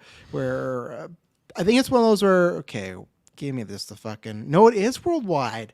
Worldwide only 402 million. That's pretty low. But again, that's in the COVID stuff. So I feel like I'm very excited to see how Dune does because Dune honestly could be a movie I could see it come out and be like just does okay again because who knows? Because I know a lot of people go, oh, that was a boring movie, I didn't love it or stuff. But yeah, I think Universal's tough to beat with Oppenheimer and Mario. They had their Fast and Furious as well, and that movie just like the report said barely made a profit, but Mario's very well in Oppenheimer. I think Oppenheimer's gonna get lots of play at the end of the year too with Oscar season and stuff. So I think you're right there because Warner Brothers, no, they've had too many bombs. Disney, no. Paramount, well, Transformers didn't hit too big. Fucking Mission Impossible lost them 100 million. So, bad release date for that. But yeah, I think you're right, Clay, with Universal. I think they'll probably have the best bottom line at the end of the day. I agree with Universal. I don't see many red flags with what they've put out, and when you just look at everything else, Disney, and they're talking about cutting studios out, and increasing. What about Aquaman 2 for Warner Brothers? Is that another thing that could save them? Because I will give this to Mike. He pointed this out, I think, and I called bullshit on it, and I was wrong. That I think he said that since 2015, there's only been one movie that hasn't hit $1 billion, 1 year that hasn't hit $1 billion. Each year there's been a movie that came out in December since Force Awakens that's made $1 billion. And Aquaman 2, I don't know if it's going to be that again. I'm going to say no, but I said that about the first one, right? So do you think Aquaman 2 could be a good hit for WBD? I don't think so. I think people love the first one. They love Momoa, They do. Yes, they do, but I also think you have to take into account when you look at the trajectory of Shazam, The Flash, and now Blue Beetle. I think that you can't deny the data of that. And yes, Jason Momoa is obviously a huge hit with the GA, but I don't think that's going to be enough to save the movie. And I'm not saying it's going to flop. I think it's going to make its budget, but I don't think it's going to double like you say the film needs to do. Oh, really? I think it will be profitable. I think it will do that well because I think who knows because of COVID and reshoots. It's probably a very big budget, but I think I see this being 600 million. I think I don't see it being $1 billion, but 600 million would be a good profit. But my counterpoint is Justice League in 2017 came out. That didn't do well critically. It bombed, lost some money, but then the year later Aquaman came out, right? So sometimes you can change, the water. The tide can come in, The tide can come in, yeah, absolutely. Yeah, we'll see. But talking about the tide coming in, thank you, Clay, for that question. Hope we answered it to the full of our abilities.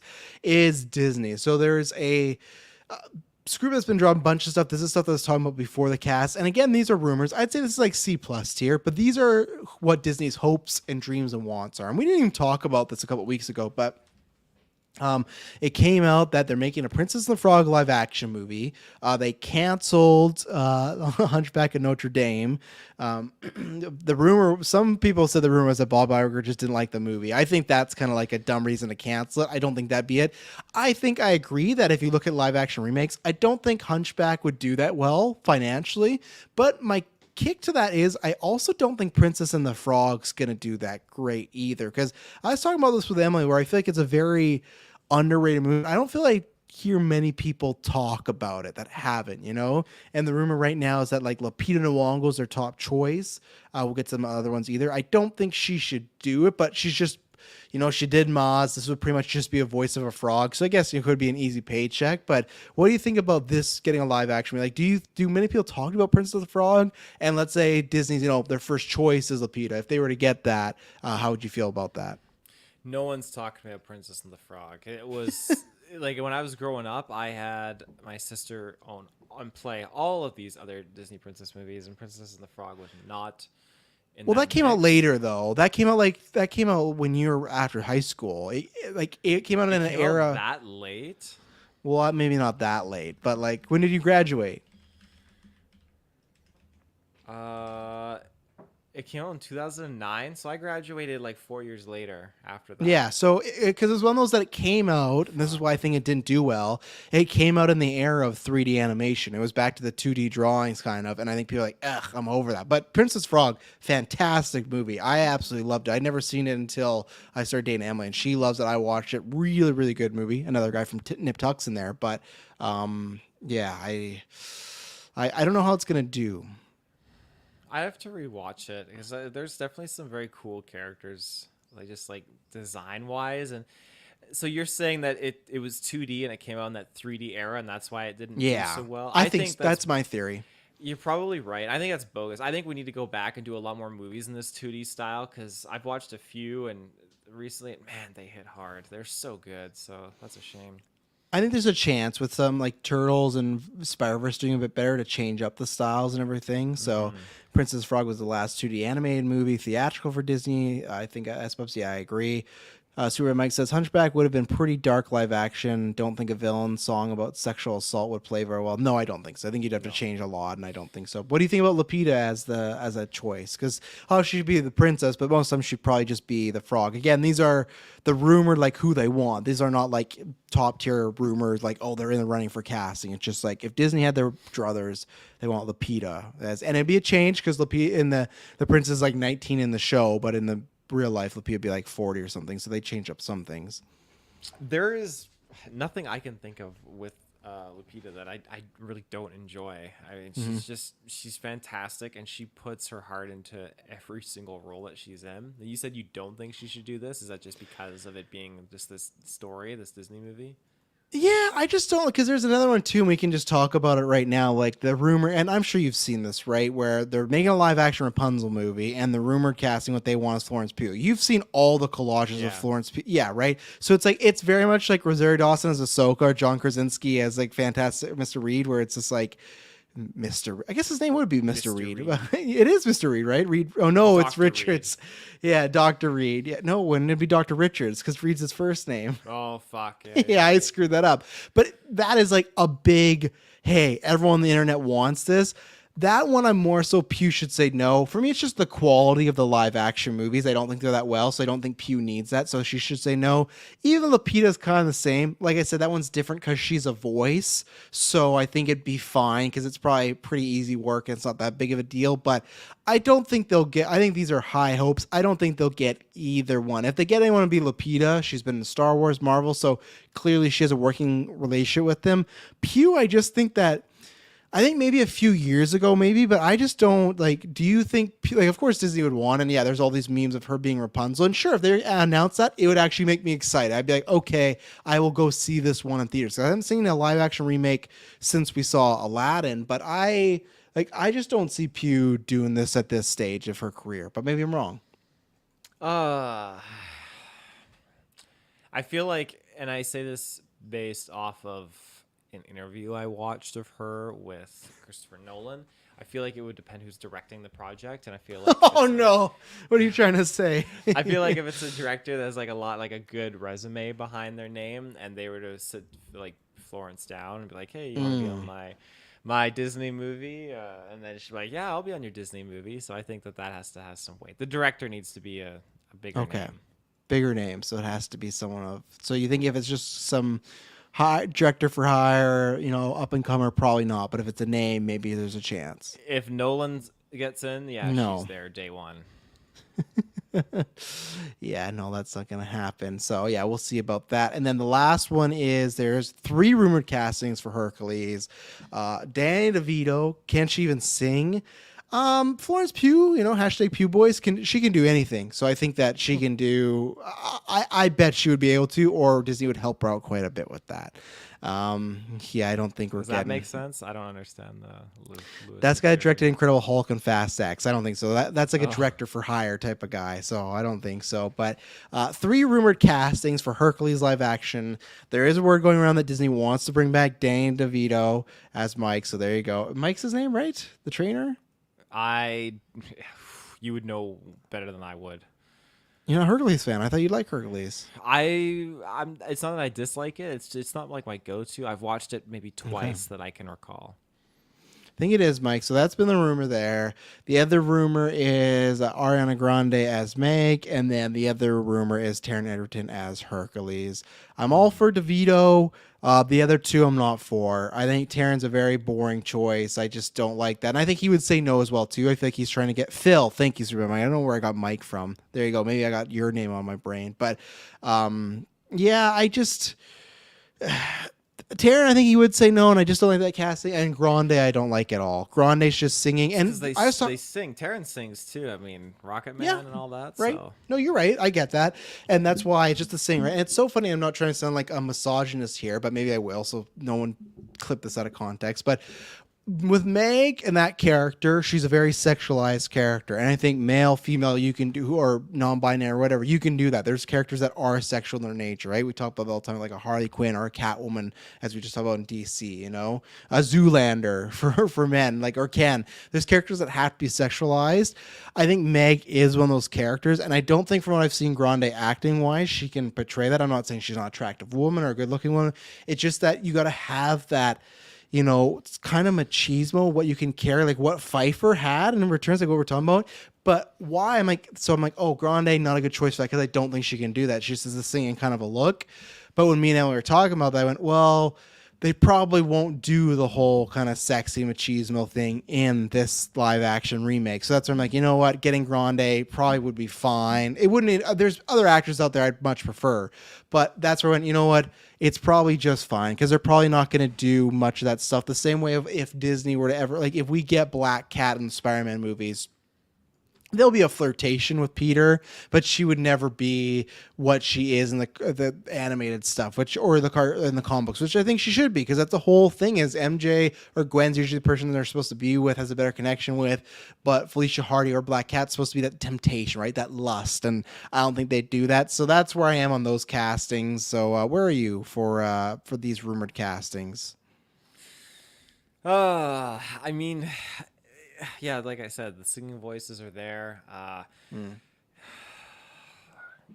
trying to remember the last thing that Ariana Grande was in, because I feel like she's already really tied in with Disney on some of these projects. I think she did some stuff as a kid, but the next thing she has coming up is they're doing a new, like, Wizard of the Oz, or Wizard of the Oz, the Wizard of Oz, and she's playing, I think, like the Good Witch. I think that's who she's playing. Okay, I could be wrong, but yeah, and it's a musical, of course. Yeah, like Taron Egerton in that role, I'm totally down for that. I really, really like Taron. I think he's great. I really thoroughly enjoy his performances in The Kingsman. Ariana Grande, she's a freaking hoot in everything that I've seen her in. There's not been a role that I haven't liked her in, and I thought the only thing I can remember What right roles now have you is seen her in? What the roles? Netflix one with Jennifer Lawrence and Leonardo DiCaprio. She's the Look Up or Don't Look Up. That's such a small role. I thought you were talk about Scream Queen. She was also in Scream Queens for a season. Remember that? She's very good in Scream Queens. She does nothing in Scream Queen. She just has a few lines, but yeah. She was good in was it Sam and Cat, I guess, and Victorious. She's good in Victorious as well. I used to watch those back in the day. Wow. Learned a lot about Taylor here. Old Nickelodeon plug right there. There you go. Any more on these castings? No. All right, let's take our last ad break. We'll see how long this Ahsoka thing goes, and we're going to talk about some Ahsoka predictions. So we will be right back. And we're back. So Fanbook says apparently the internet wants Grande's other co-star from Victorious, Liz Gillis as Meg. Who is Liz Gillis? Liz Gillis or Gillies, whatever. Oh, she was the girl. Yeah, I remember her. She was the one who was always like super negative and dark and victorious. Yeah, she would play a good Meg, actually. Yeah, I can just go off look wise. It seems like she would kind of be more that way. So yeah, I'd be fine with it. Oh yeah, Lizzie Gills would be great. Also Superman Meg. So it's a movie version of Wicked. There you go. That's what they're doing. So to be fair, Louis Leterrier directed Peak Cinema. Now I See Me. He didn't do the second one. I gotta watch those again. I feel like I've seen them and not, or I think I saw the first one and just was never that interested. So I feel like I half paid attention to it, but maybe one day if they make that third one, who knows? But yes, Ahsoka. We are 7 days, well, 6 days away really now, right? Where are we? We're 7 days at the time of this recording, so we're a week away. We'll be reviewing episode 1 and 2 together. We're both excited. We've talked about that on Rebels. So I had to pull up the list, but we'll start here, because we talked about it a lot in Mando Season 3, and while I pull up the list, we can talk about that. What episode do you think Thrawn is going to be coming in? Because we are still on Thrawn Watch 2023. Thrawn is still coming. We haven't seen him yet. We've seen him in trailers. We haven't seen an episode. When do you think he will be coming? I think he's gonna swoosh in there at the end of episode 2. I think they're saving him, and Episode 2, really? Episode 2. I don't think he's gonna pop in. I could see him end of episode 1, but I don't think that's gonna happen. I think it'll be end of episode 2, and people are gonna be like, "Oh my god," just like freaking out because they want to see more of what's gonna happen with that cliffhanger come end of episode 2, and how it's gonna play into like just waiting a week for episode 3. Yeah, so it'll be the full first episode and then the second episode in there. Now, just putting this out so you don't forget, but I got a ChatGPT thing lined up, and it's absolutely steamy. So perfect. We might start with that in a second here. I'm just trying to find all the ratings for the Star Wars show. Let's see. Star Wars News show is now beating Andor. It's 2020. I'm just trying to find what all the premieres were. I feel like the Marvel ones I could find a lot easier, but this one I'm not finding. Let's talk about Mandalorian. Let's see. Okay, maybe I can find it here. Season 3 premiere Mandalorian lower than Obi-Wan Book of Boba Fett. Here we go. Maybe I could find it here. Oh, get away. Yes, I'll accept the cookies. Just when they pop up there, Mm-hmm. Oh, okay. Oh, now I got ads. Jeez Louise. No, I'm not finding this at all. This is super annoying. I'm sorry I'm doing this live on air. I'm trying to find. Completely forgot. Let's see here.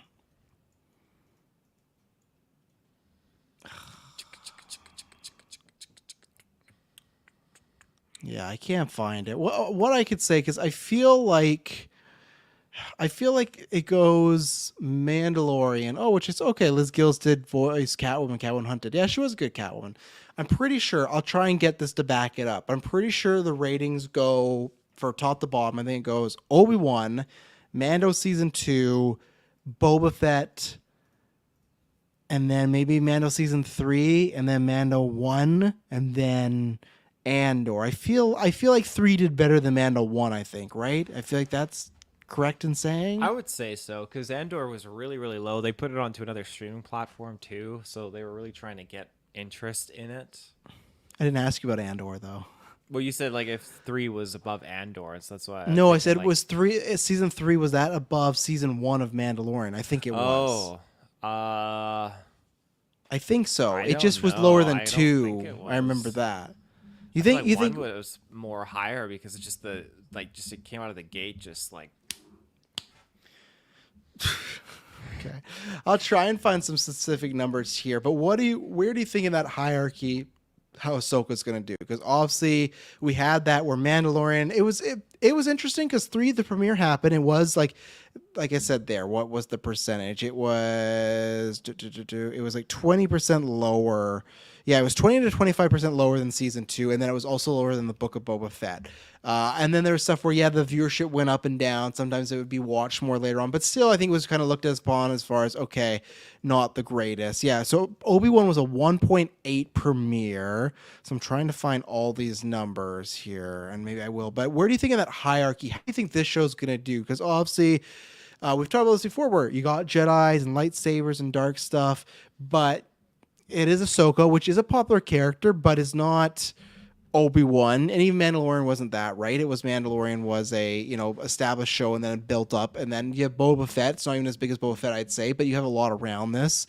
Let's see here. I think one big factor alone with this is Ray Stevenson's character. I think that it's unfortunate as to say, his death, I think that is going to pull a lot of people in to watch this show. I think a lot of people want to see his last performance. I genuinely do think so. I don't think enough people know who Ray Stevenson is, unfortunately. R.I.P. to the man. I mean, no one knows. A few things. You go to the street and you say, "Who's Ray Stevenson?" No one knows the man. R.I.P. to him. I'm not trying to sound mean, but I don't think anyone knows that. I think people know like Punisher and Thor and what else. They don't know that's his name though. Are you sure? They don't know. I'm positive. I would the other think guys. What else do we got in here? Allegiant, Vampire's Assistant. Oh my God, he's just popping off. Anyways, no one knows who is. I do think additionally that when you take into account just the amount of lightsaber wielding in here, the GA is going to be really interested in that. So what do you got? Okay, numbers. Andor, we didn't really get them because that's how bad it did. Mandalorian, so we're just talking about debut in the first 5 days, kind of stuff like that. Mandalorian was a 1.6. Boba Fett was a 1.7. Mandalorian 2 was a 2.1. And then, where was I? Mandalorian was just 2 million. And then Obi-Wan was 2.1. I'm trying to find... So it looks like Mandalorian 3 was... it might have been under season 1. Okay, no. So Mandalorian 3 was... No. Okay, hang on. Just trying to see what that number was for Mando 3. Mandalorian 3. Okay, so it tied. So that's the hierarchy. It's Andor's last. Mando 1 and 2. Mando 1 and 3 tied. Mm-hmm. And then you had Boba Fett, Mandalorian, and Obi-Wan. And the biggest one's Obi-Wan with 2.1. I think Ahsoka, for me... I think it'll definitely beat Andor. It better. I don't know if it's gonna. Because I don't think it gets past that you got Hayden in there and a few other familiar things. Do you think that could help it and get some more? They've been doing a bad job of pushing Hayden's in there. They want to keep that as they're trying to keep it as a secret, but just having his voice in the teaser, a bunch of people don't know that's Hayden. I don't understand why if he's not in there. They already did this. It wasn't a surprise that he came back for Obi-Wan. I guess they did show some footage of that teaser. I don't know. I guess they kind of did that with Obi-Wan, right? They did the Vader thing, so maybe they don't want to do it again.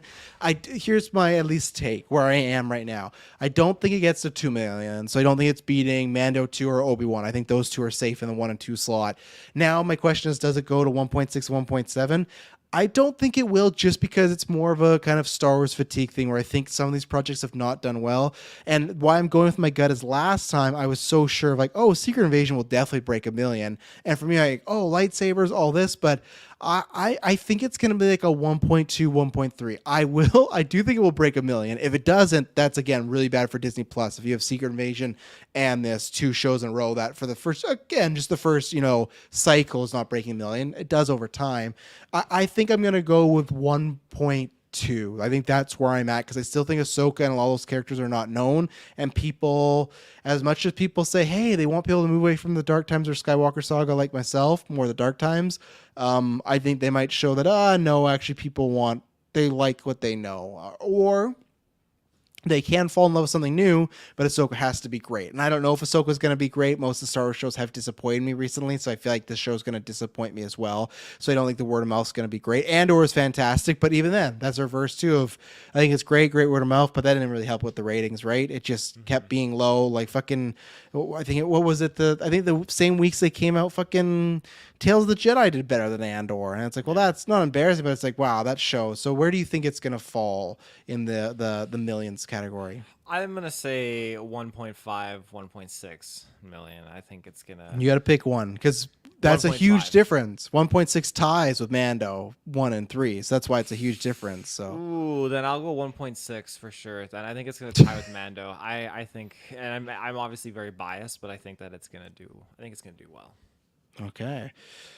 Okay, so do you think any of these main characters, will die? The usual prediction questions, right? You got Ahsoka, Sabine, you got maybe Zed, you got Hera. Do you think any of these characters are going to eat it? No, I don't think any of them are. Or Ezra, I guess, too. Particularly Ahsoka. I know she's safe because Dave Filoni alluded to her being alive in the Rise of Skywalker time. And then there's the other characters too. I think they're gonna stay alive. I think they'll be okay. I think if you're gonna kill them off, Sabine, no, she's training. Hera, no, she's a mom. She's got her young kid. Ezra is interesting because I'm not sure where his story lies right now. But Zeb, I'm obviously very much anticipating Zeb to be in this show, but at the same time, I'm kind of not really expecting it, and I think it's just because he's not been in any trailers, which is a shame. Like I want to see him again because he looked fantastic in Mando. So I don't know. I think they're all safe. Yeah, I think if anyone dies, it'd be people that are introduced in this show for the first time. That's the way I'm gonna go. If anyone dies, it's Ezra, because we talked about in the Rebels, like, is he dark side, is he not?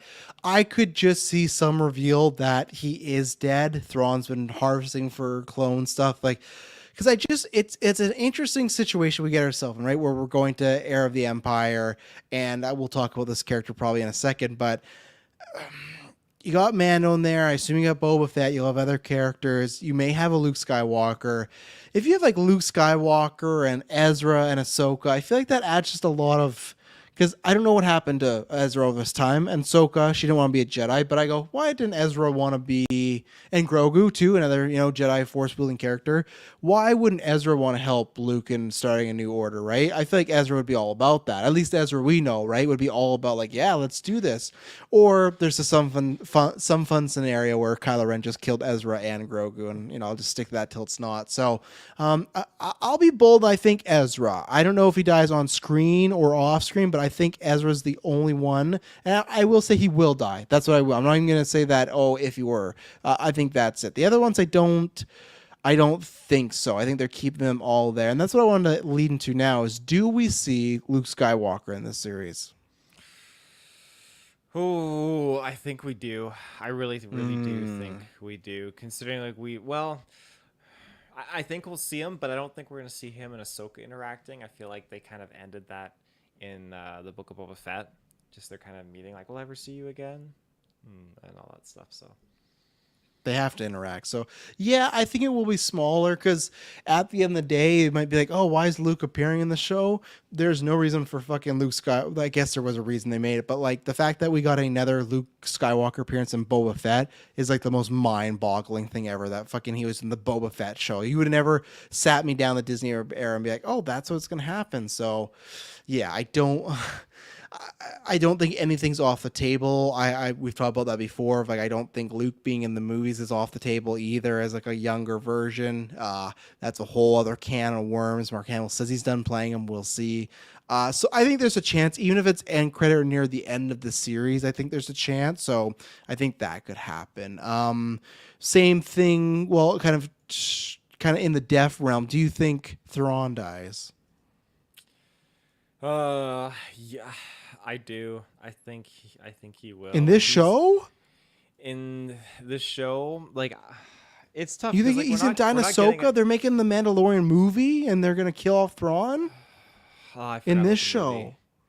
Yeah, remember they're doing a whole crossover Yeah, movie no, with. that's my bad because I thought like, oh, well, we're not getting a second season, but you're right. He Remember, and is. that's where we talk about Luke could appear. That's kind of could be heir of the Empire and stuff. Yes, no, that's totally true. I totally spaced out on that. Yeah, then they'll save that death for then because there's a lot of stuff that you can still do with this character, and he's going to die no matter what. It's just a matter of picking that right time of when he's going to die because he's not around for the First Order, but I imagine he definitely has a large hand in helping the First Order kind of get their foothold in the Outer Rim. So, yeah, the movie makes more sense. Absolutely. Yeah, I think Thrawn's definitely staying alive. I think he would die in the movie. So for another appearance, do you think that what's God? I almost forgot his name. Mandalorian Mando will be in this. I think we could see Bo-Katan before we see Mando, to be honest. Why not both? I don't see both. I see Mando just kind of taking the back seat, doing his own thing for now, and I just say that based off how they kind of concluded season 3. They made it sound like the Mandalorians with Bo-Katan were a much larger threat than just this Mando that Thrawn has never heard of or really paying mind to.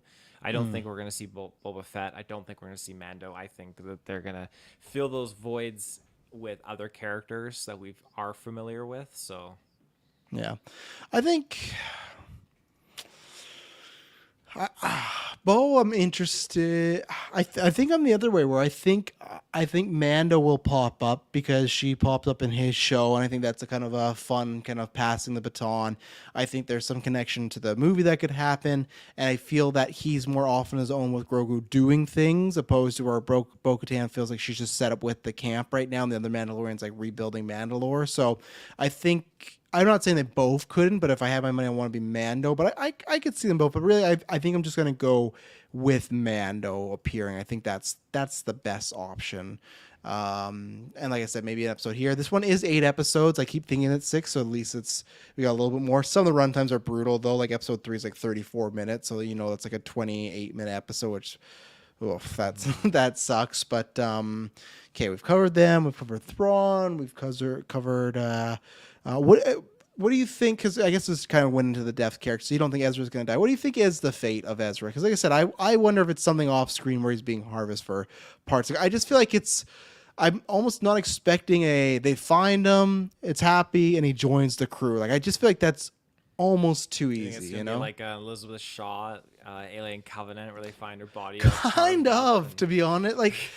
I don't know if it's like that though, because at the end of the day, these are characters that Filoni created, and he would love to return them. So maybe I'm wrong, but maybe it's like even if Ezra's alive, he's there for a little bit, and he might be gone. I don't know. I just feel like I just don't see him getting the happy ending, but maybe I'm wrong.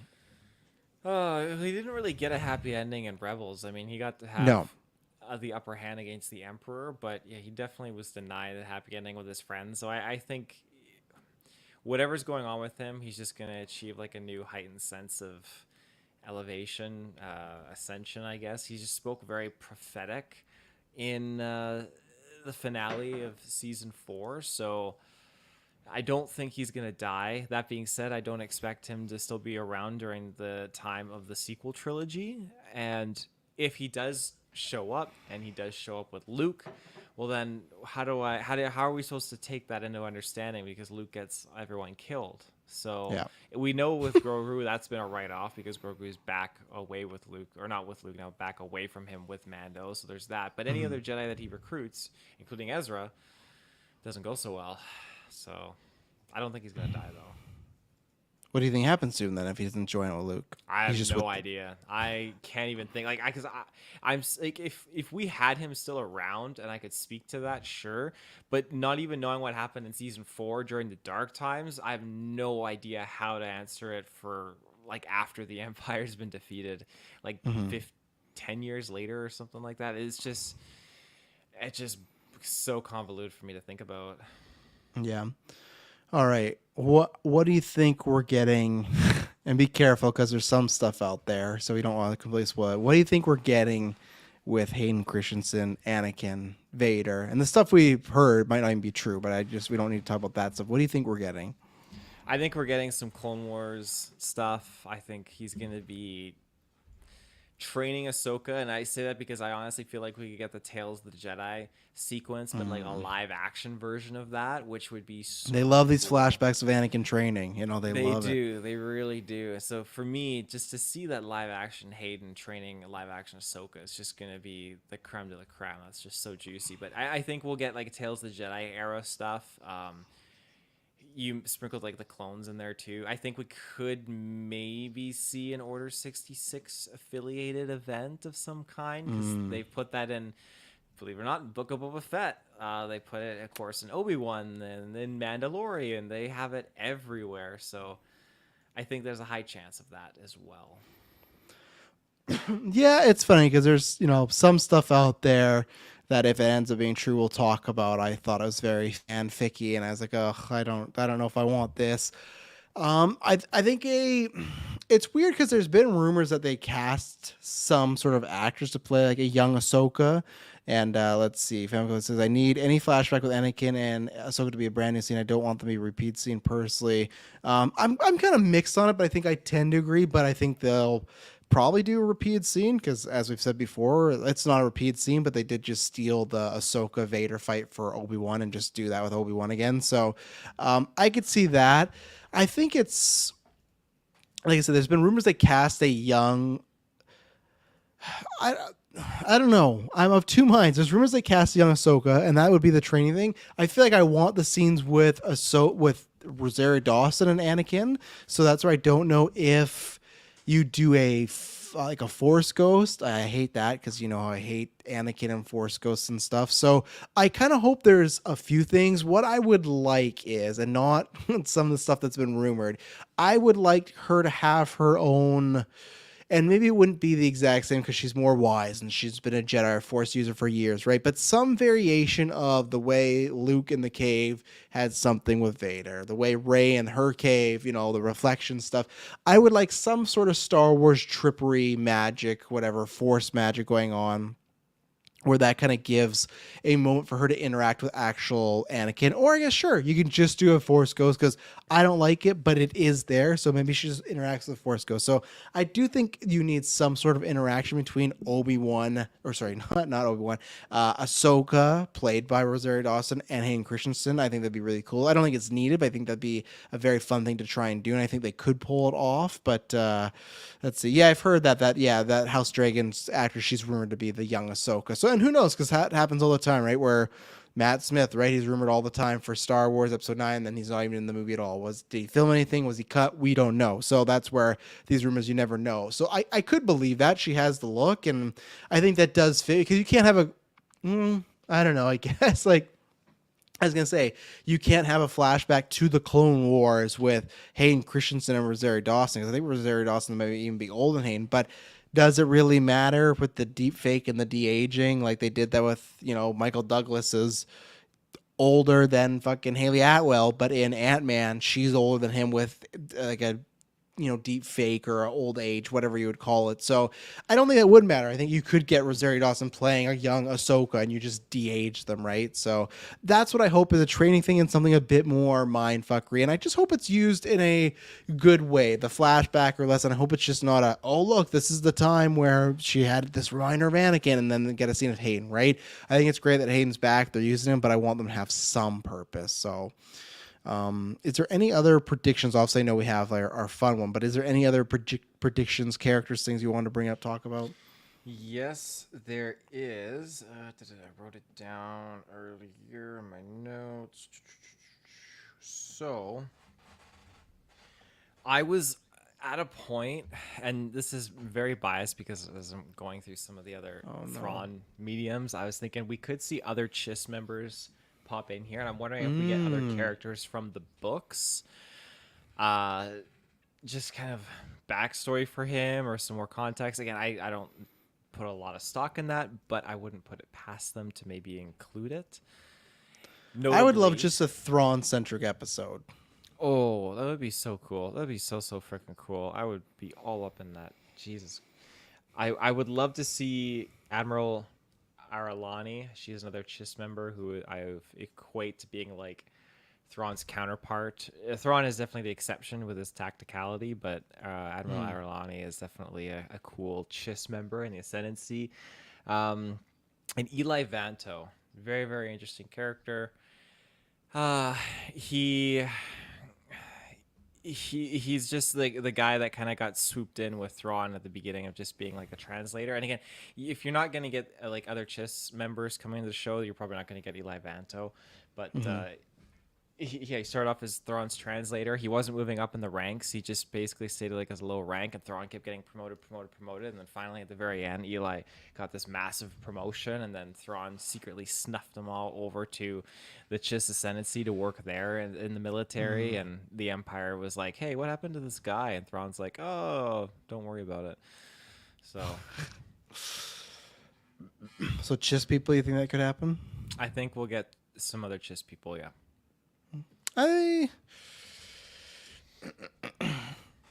I'll say no. That's what I think. That's what I'll go with. You won't see any more blue people referred to. Clay says, Family Clay says, how many episodes do you think Thrawn's going to appear in? Half the season or less than half? I would say half, but some of those appearances could be like one scene a show or like the reveal scene. But I'll say at least half, in my opinion. It should be, especially if the idea is to build them up for the movie and to get people to go pay to see that. I think, more than half. I want to say half, but I think for fun, I'm going to say 3. Oh, that doesn't sound fun though. Why would no, why it's would you not say for fun. fun? But I feel like with their track record, I feel like they'll do something dirty and they'll be like, yeah, 3 episodes. Yeah. All right, Taylor. It's time for you to bust out the Chat GPT as far as tell us what it said. Tell us, what you asked and what it said. Write me a series about Ahsoka that takes place after Star Wars Episode 6, Return of the Jedi. Include characters that exist in the current Star Wars canon. Include other characters from the live-action show The Mandalorian, as well as acting as a sequel series to the finale of Star Wars Rebels. So I'm just trying to set up the foundation. That's a lot. It is a lot, yeah. And I wrote out this will be 8 episodes or chapters, so please elaborate on each chapter with one cohesive narrative that features Ahsoka as the main character. And I love what we got. I quickly did an overscan of it, but it's not too bad.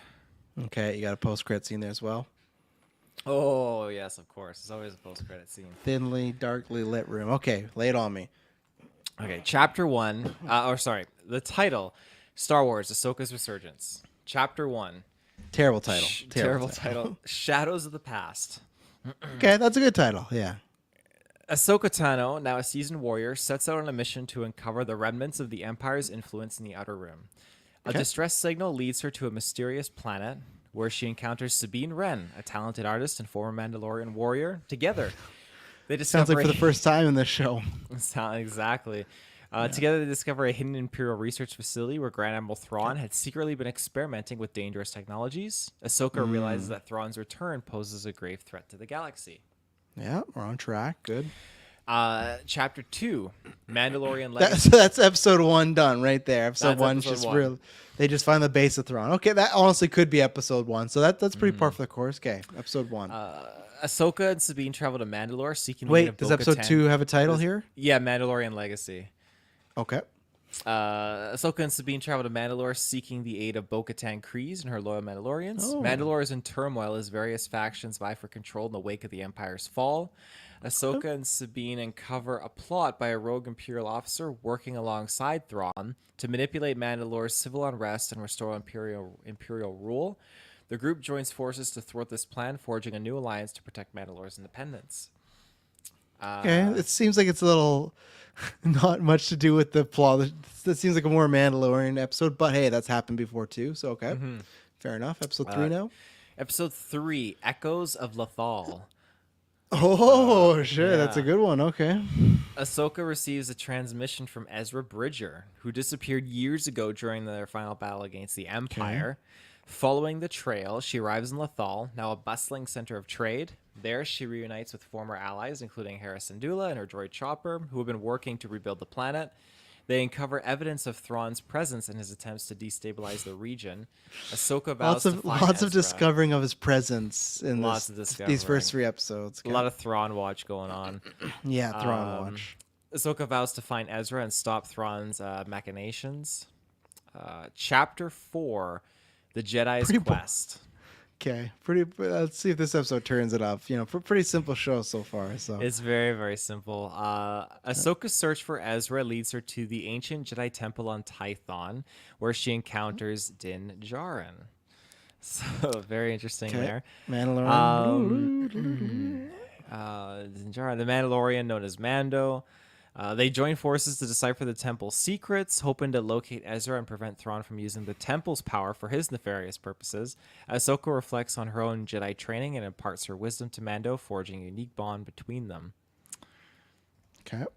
Chapter 5, Thrawn's Gambit. What is it? What's it called? Thrawn's Gambit. Okay. Ahsoka, Sabine, Bo-Katan, Hera, Chopper, and Mando launch a daring assault on Thrawn's hidden base. Okay. I love that. They face off against Thrawn's low forces as well as dangerous experimental creations. Ahsoka confronts Thrawn, revealing her determination to end his reign of terror. Thrawn unveils a shocking revelation. His experiments were intended to create a weapon capable of controlling the Force itself. The group barely escapes the base's destruction, determined to stop Thrawn at all costs. Chapter 6. This tracks, yeah. The reunion and redemption. Ahsoka and her allies rescue Ezra from Thrawn's clutches. So immediately I'm just going to say I feel like that was I feel like because you touched upon that where like if Thrawn had him like captured or something like that, I feel like you mentioned I feel like that's what's insinuated here. That's how he's kind of like working with taking like control of the Force. But anyways, I digress. Yep. Reuniting with her long lost friend. However, Thrawn's manipulation of the Force weapon begins to destabilize the galaxy, causing natural disasters and chaos. Ahsoka, Ezra, and their companions devise a plan to neutralize the weapon's influence. As they confront Thrawn, Ezra employs his connection to the Force to contain and redirect the weapon's destructive energy. Okay. Chapter 7, A New Path. With Thrawn defeated and the galaxy's balance restored. So wait a He's not second. killed, he's defeated. Oh, but still they defeat him in episode 6. Okay. They defeat him, earlier on. Balance is restored. Ahsoka and her allies part ways, each with their own missions to fulfill. Ahsoka reflects on the lessons she's learned and the legacy of the Jedi. She passes on her lightsabers to a new generation, symbolizing her commitment to guiding the next era of Force-sensitive individuals. Ahsoka's journey What's continues. she gonna do? As she got no embraces lightsabers. her role as a mentor and guardian of peace. With no lightsabers. So she just gives up her lightsabers to I think it was like figuratively. I don't know if she was literally giving it. But Chapter 8, Legacy of Hope. This is a long one because I asked for this to be expanded upon. In the aftermath of the final battle against the Sith Eternal and the fall of Emperor Palpatine, Ahsoka Tano continues her journey as a guardian of the Force. The galaxy is scarred and fractured, struggling to rebuild after the conflict. Ahsoka, carrying the weight of her experiences, travels from planet to planet, aiding those in need and offering guidance to those who seek it. One day, while exploring a remote and ancient world, Ahsoka senses a powerful disturbance in the Force. There, she encounters Rey, a young woman who played a pivotal role in defeat of Palpatine. So wait a second, stop. So, are we saying that? So we're time jumping now. So we time jump. So this is a crazy. So first four episodes, nothing really happens. They're looking for Thrawn. One of those episodes is a pure Mandalorian episode. That sounds like a lot like Disney Plus. So really, they just fight Thrawn for episode 5 and 6. They defeat Thrawn in 6, and then 7 is just her like creating, like helping people, giving her lightsabers away figuratively, and then we jump from 10 to 15 years to the end of episode 9. Okay, crazy. Let's go. Absolutely, that's it. So, Rey, a young woman who played a pivotal role in the defeat of Palpatine. Rey, now burdened with the task of restoring balance to the galaxy, seeks Ahsoka's wisdom and guidance. Ahsoka recognizes Rey's determination and the echoes of her own journey within her. She agrees to train Rey, not as a traditional Jedi. This woman just defeated Palpatine, something Ahsoka's never done, and Ahsoka's like, "I'll train you." Like, come on now, come on. You need a mentor. Yeah, she's been trained by Luke, Leia. She's probably got some off from Ben Solo, not in the dirt too. That's a strange thing. But okay, fine. She's gonna train Rey. Yeah, all right. She's gonna train Rey.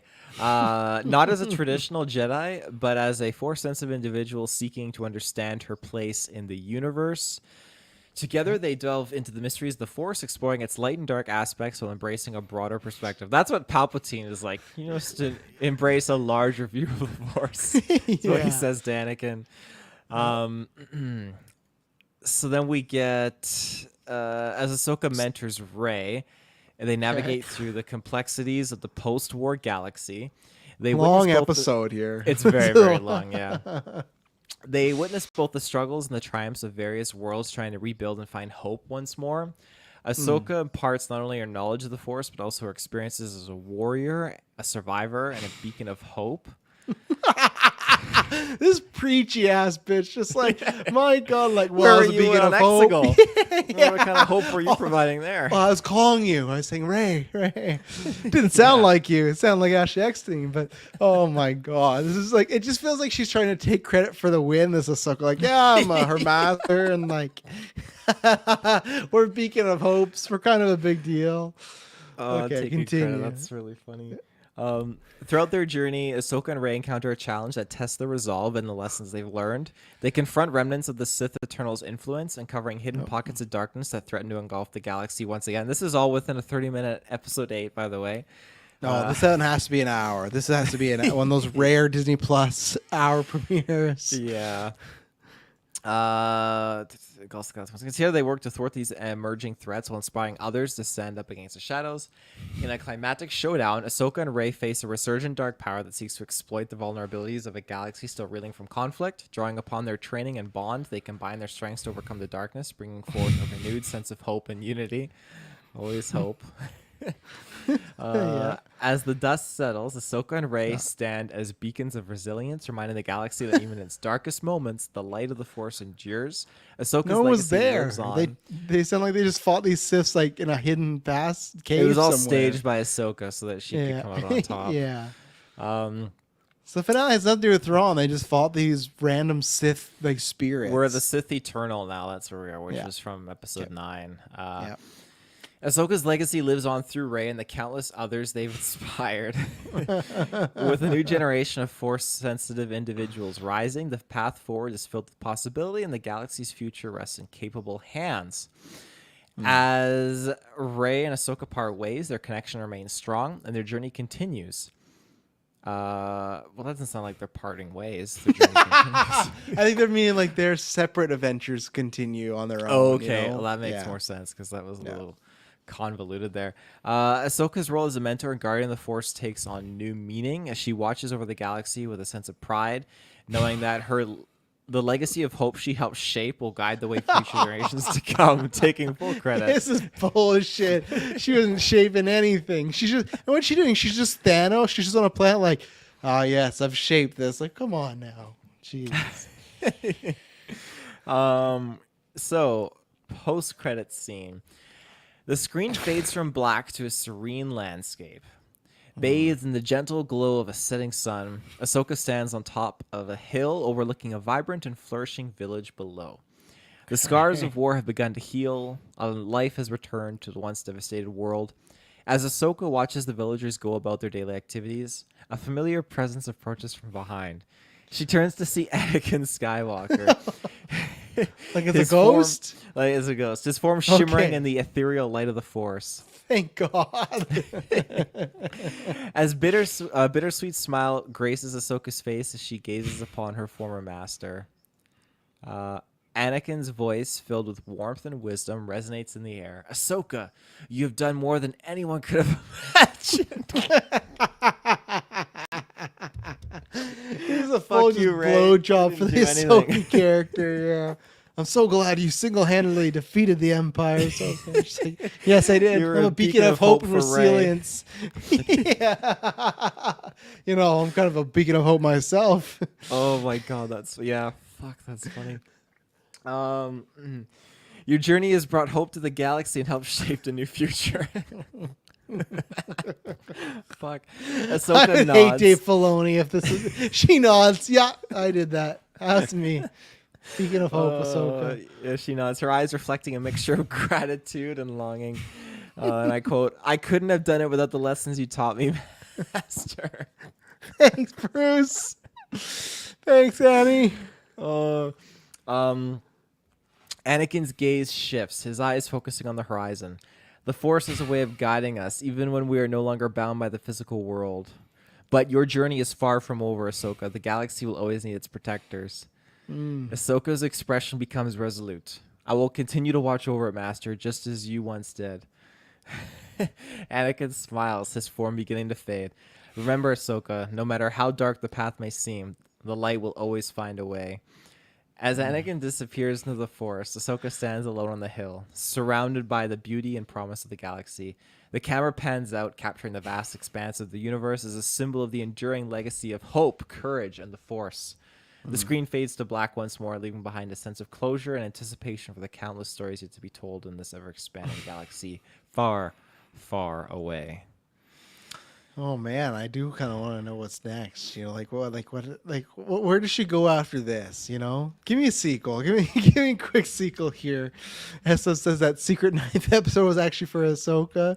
Oh yeah, this is exactly what it sounds like. Filoni inserting Ahsoka into every important scene of the sequels. Yeah, just imagine that. Filoni takes this time to repurpose Rey as Ahsoka as the most important character of the Star Wars franchise. But yeah, I can't believe it just pops out a bloody sequel here. Oh yeah, yeah. Here we go. Okay, the sequel chapter, Ahsoka's Odyssey is what they're calling it.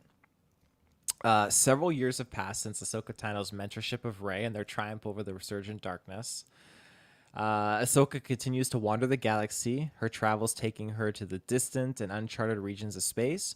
Drawn by a mysterious call on the Force, she embarks on a new odyssey that will test her limits and challenge her understanding of the Force.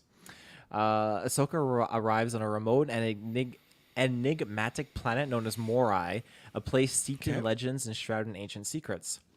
The planet's landscape is a surreal blend of ethereal forests, shimmering lakes, and towering spires that seem to reach for the stars. The forces flow through Morai like a living entity, resonating with Ahsoka's presence.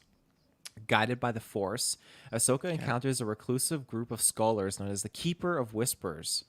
These scholars have dedicated their lives to preserving forgotten knowledge, exploring mysteries of the Force. They reveal that Morai is a nexus of Force energy, a place where the boundaries between the physical and metaphysical realms are thin. As Ahsoka immerses herself in the teachings of the Keepers, she discovers that they have uncovered ancient prophecies that hint at a cosmic imbalance starting to disrupt the very fabric of the galaxy. A shadowy entity known as the Veil Warden is said to be the harbinger of this imbalance. Wait, what's his name? The Veil Warden. Just drop the Warden part. Then we need to call him the Veil Warden. He's the Veil Warden. Let's call him the Veil. Why is he the Warden of Veils? Oh my god. I don't know. Why? Okay, Veil Warden, my new favorite character. Veil Warden, yeah. Shadowy entity known, the harbinger of this imbalance, seeking to exploit the Force Nexus for its own nefarious purposes. With the guidance of the Keepers, Ahsoka sets out to confront the Veil Warden and restore harmony to the Force. Her journey takes her through surreal landscapes and into the heart of the Force Nexus itself, where she engages in a profound duel of wills with the Veil Warden. Duel of wills. Wow. Duel of wills. Where'd you get that one from, ChatGPT? That's crazy.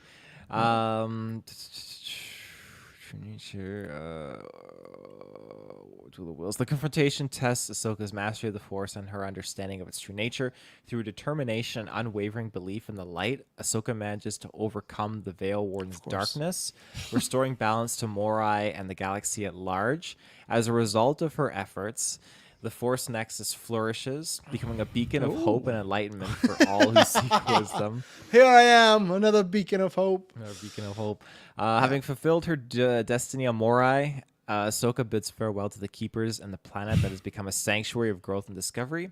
She departs with a renewed sense of purpose, carrying the teachings and experiences of her journey into the unknown regions of space. Ahsoka's Odyssey continues as she becomes a nomadic guardian of the Force, guiding and inspiring those she encounters on her travels. Her legacy as a beacon of hope and resilience lives on. I'm gonna try something here. Okay. God, what's Taylor cooking up? No, not a bad sequel. I like some of the themes that are going off. This Nexus Force, this planet. I'm all down for that type of Force stuff. Where it's like, oh, this planet is very Force sensitive, so that's cool. Veil Warden sounded kind of cool, despite the name. But I just changed my Twitter name to that. The Veil Warden version's too good. The Veil Warden, man. Okay. I really did cheese it for this kind of thing. I'm not gonna tell you what I typed. I'm gonna read it because it's it's funny. It's called Echoes of Darkness. That's the name. In the wake of Ahsoka's odyssey and the restoration of balance on Morai, a new threat emerges that shakes the very foundations of the galaxy. Rumors of a dark power resurfacing spread like wildfire, and Ahsoka's keen senses lead her to investigate the source of this disturbance. Ahsoka arrives on a remote and desolate planet where she discovers a secret Sith enclave hidden beneath the surface. To her shock, she finds none other than Emperor Palpatine. What did you ask it? I'll tell you after.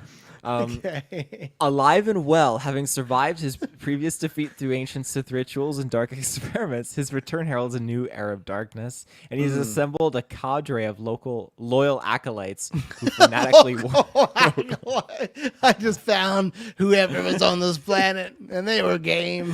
Yeah, they were down with my plans. Yeah.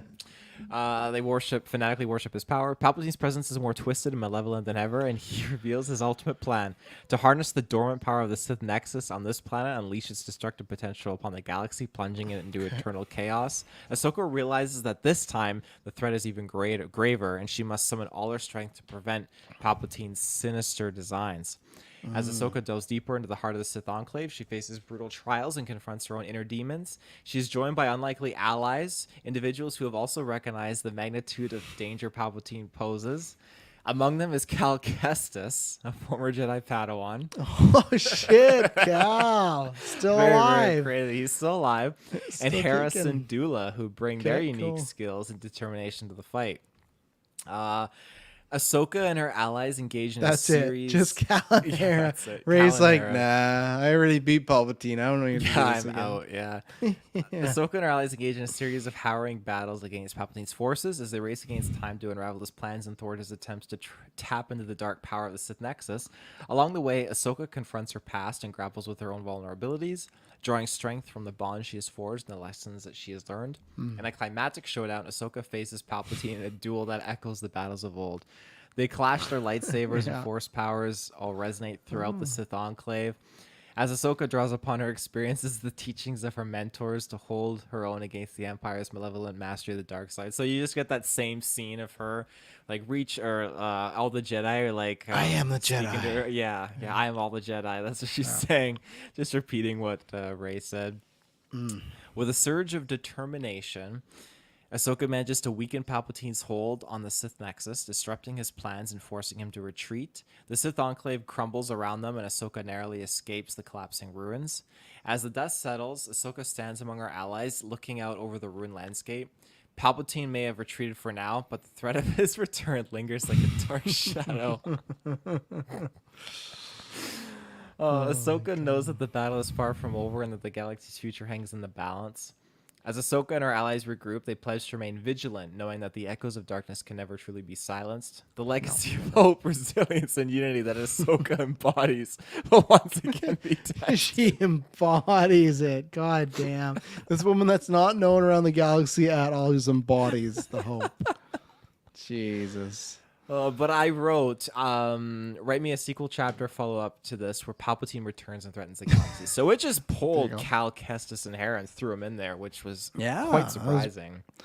Hera makes sense. Cal out of nowhere just popping up. But, where was he throughout the previous war with the Sith Eternal and Rey? That's what I'd like he was to know. busy, man. He was busy.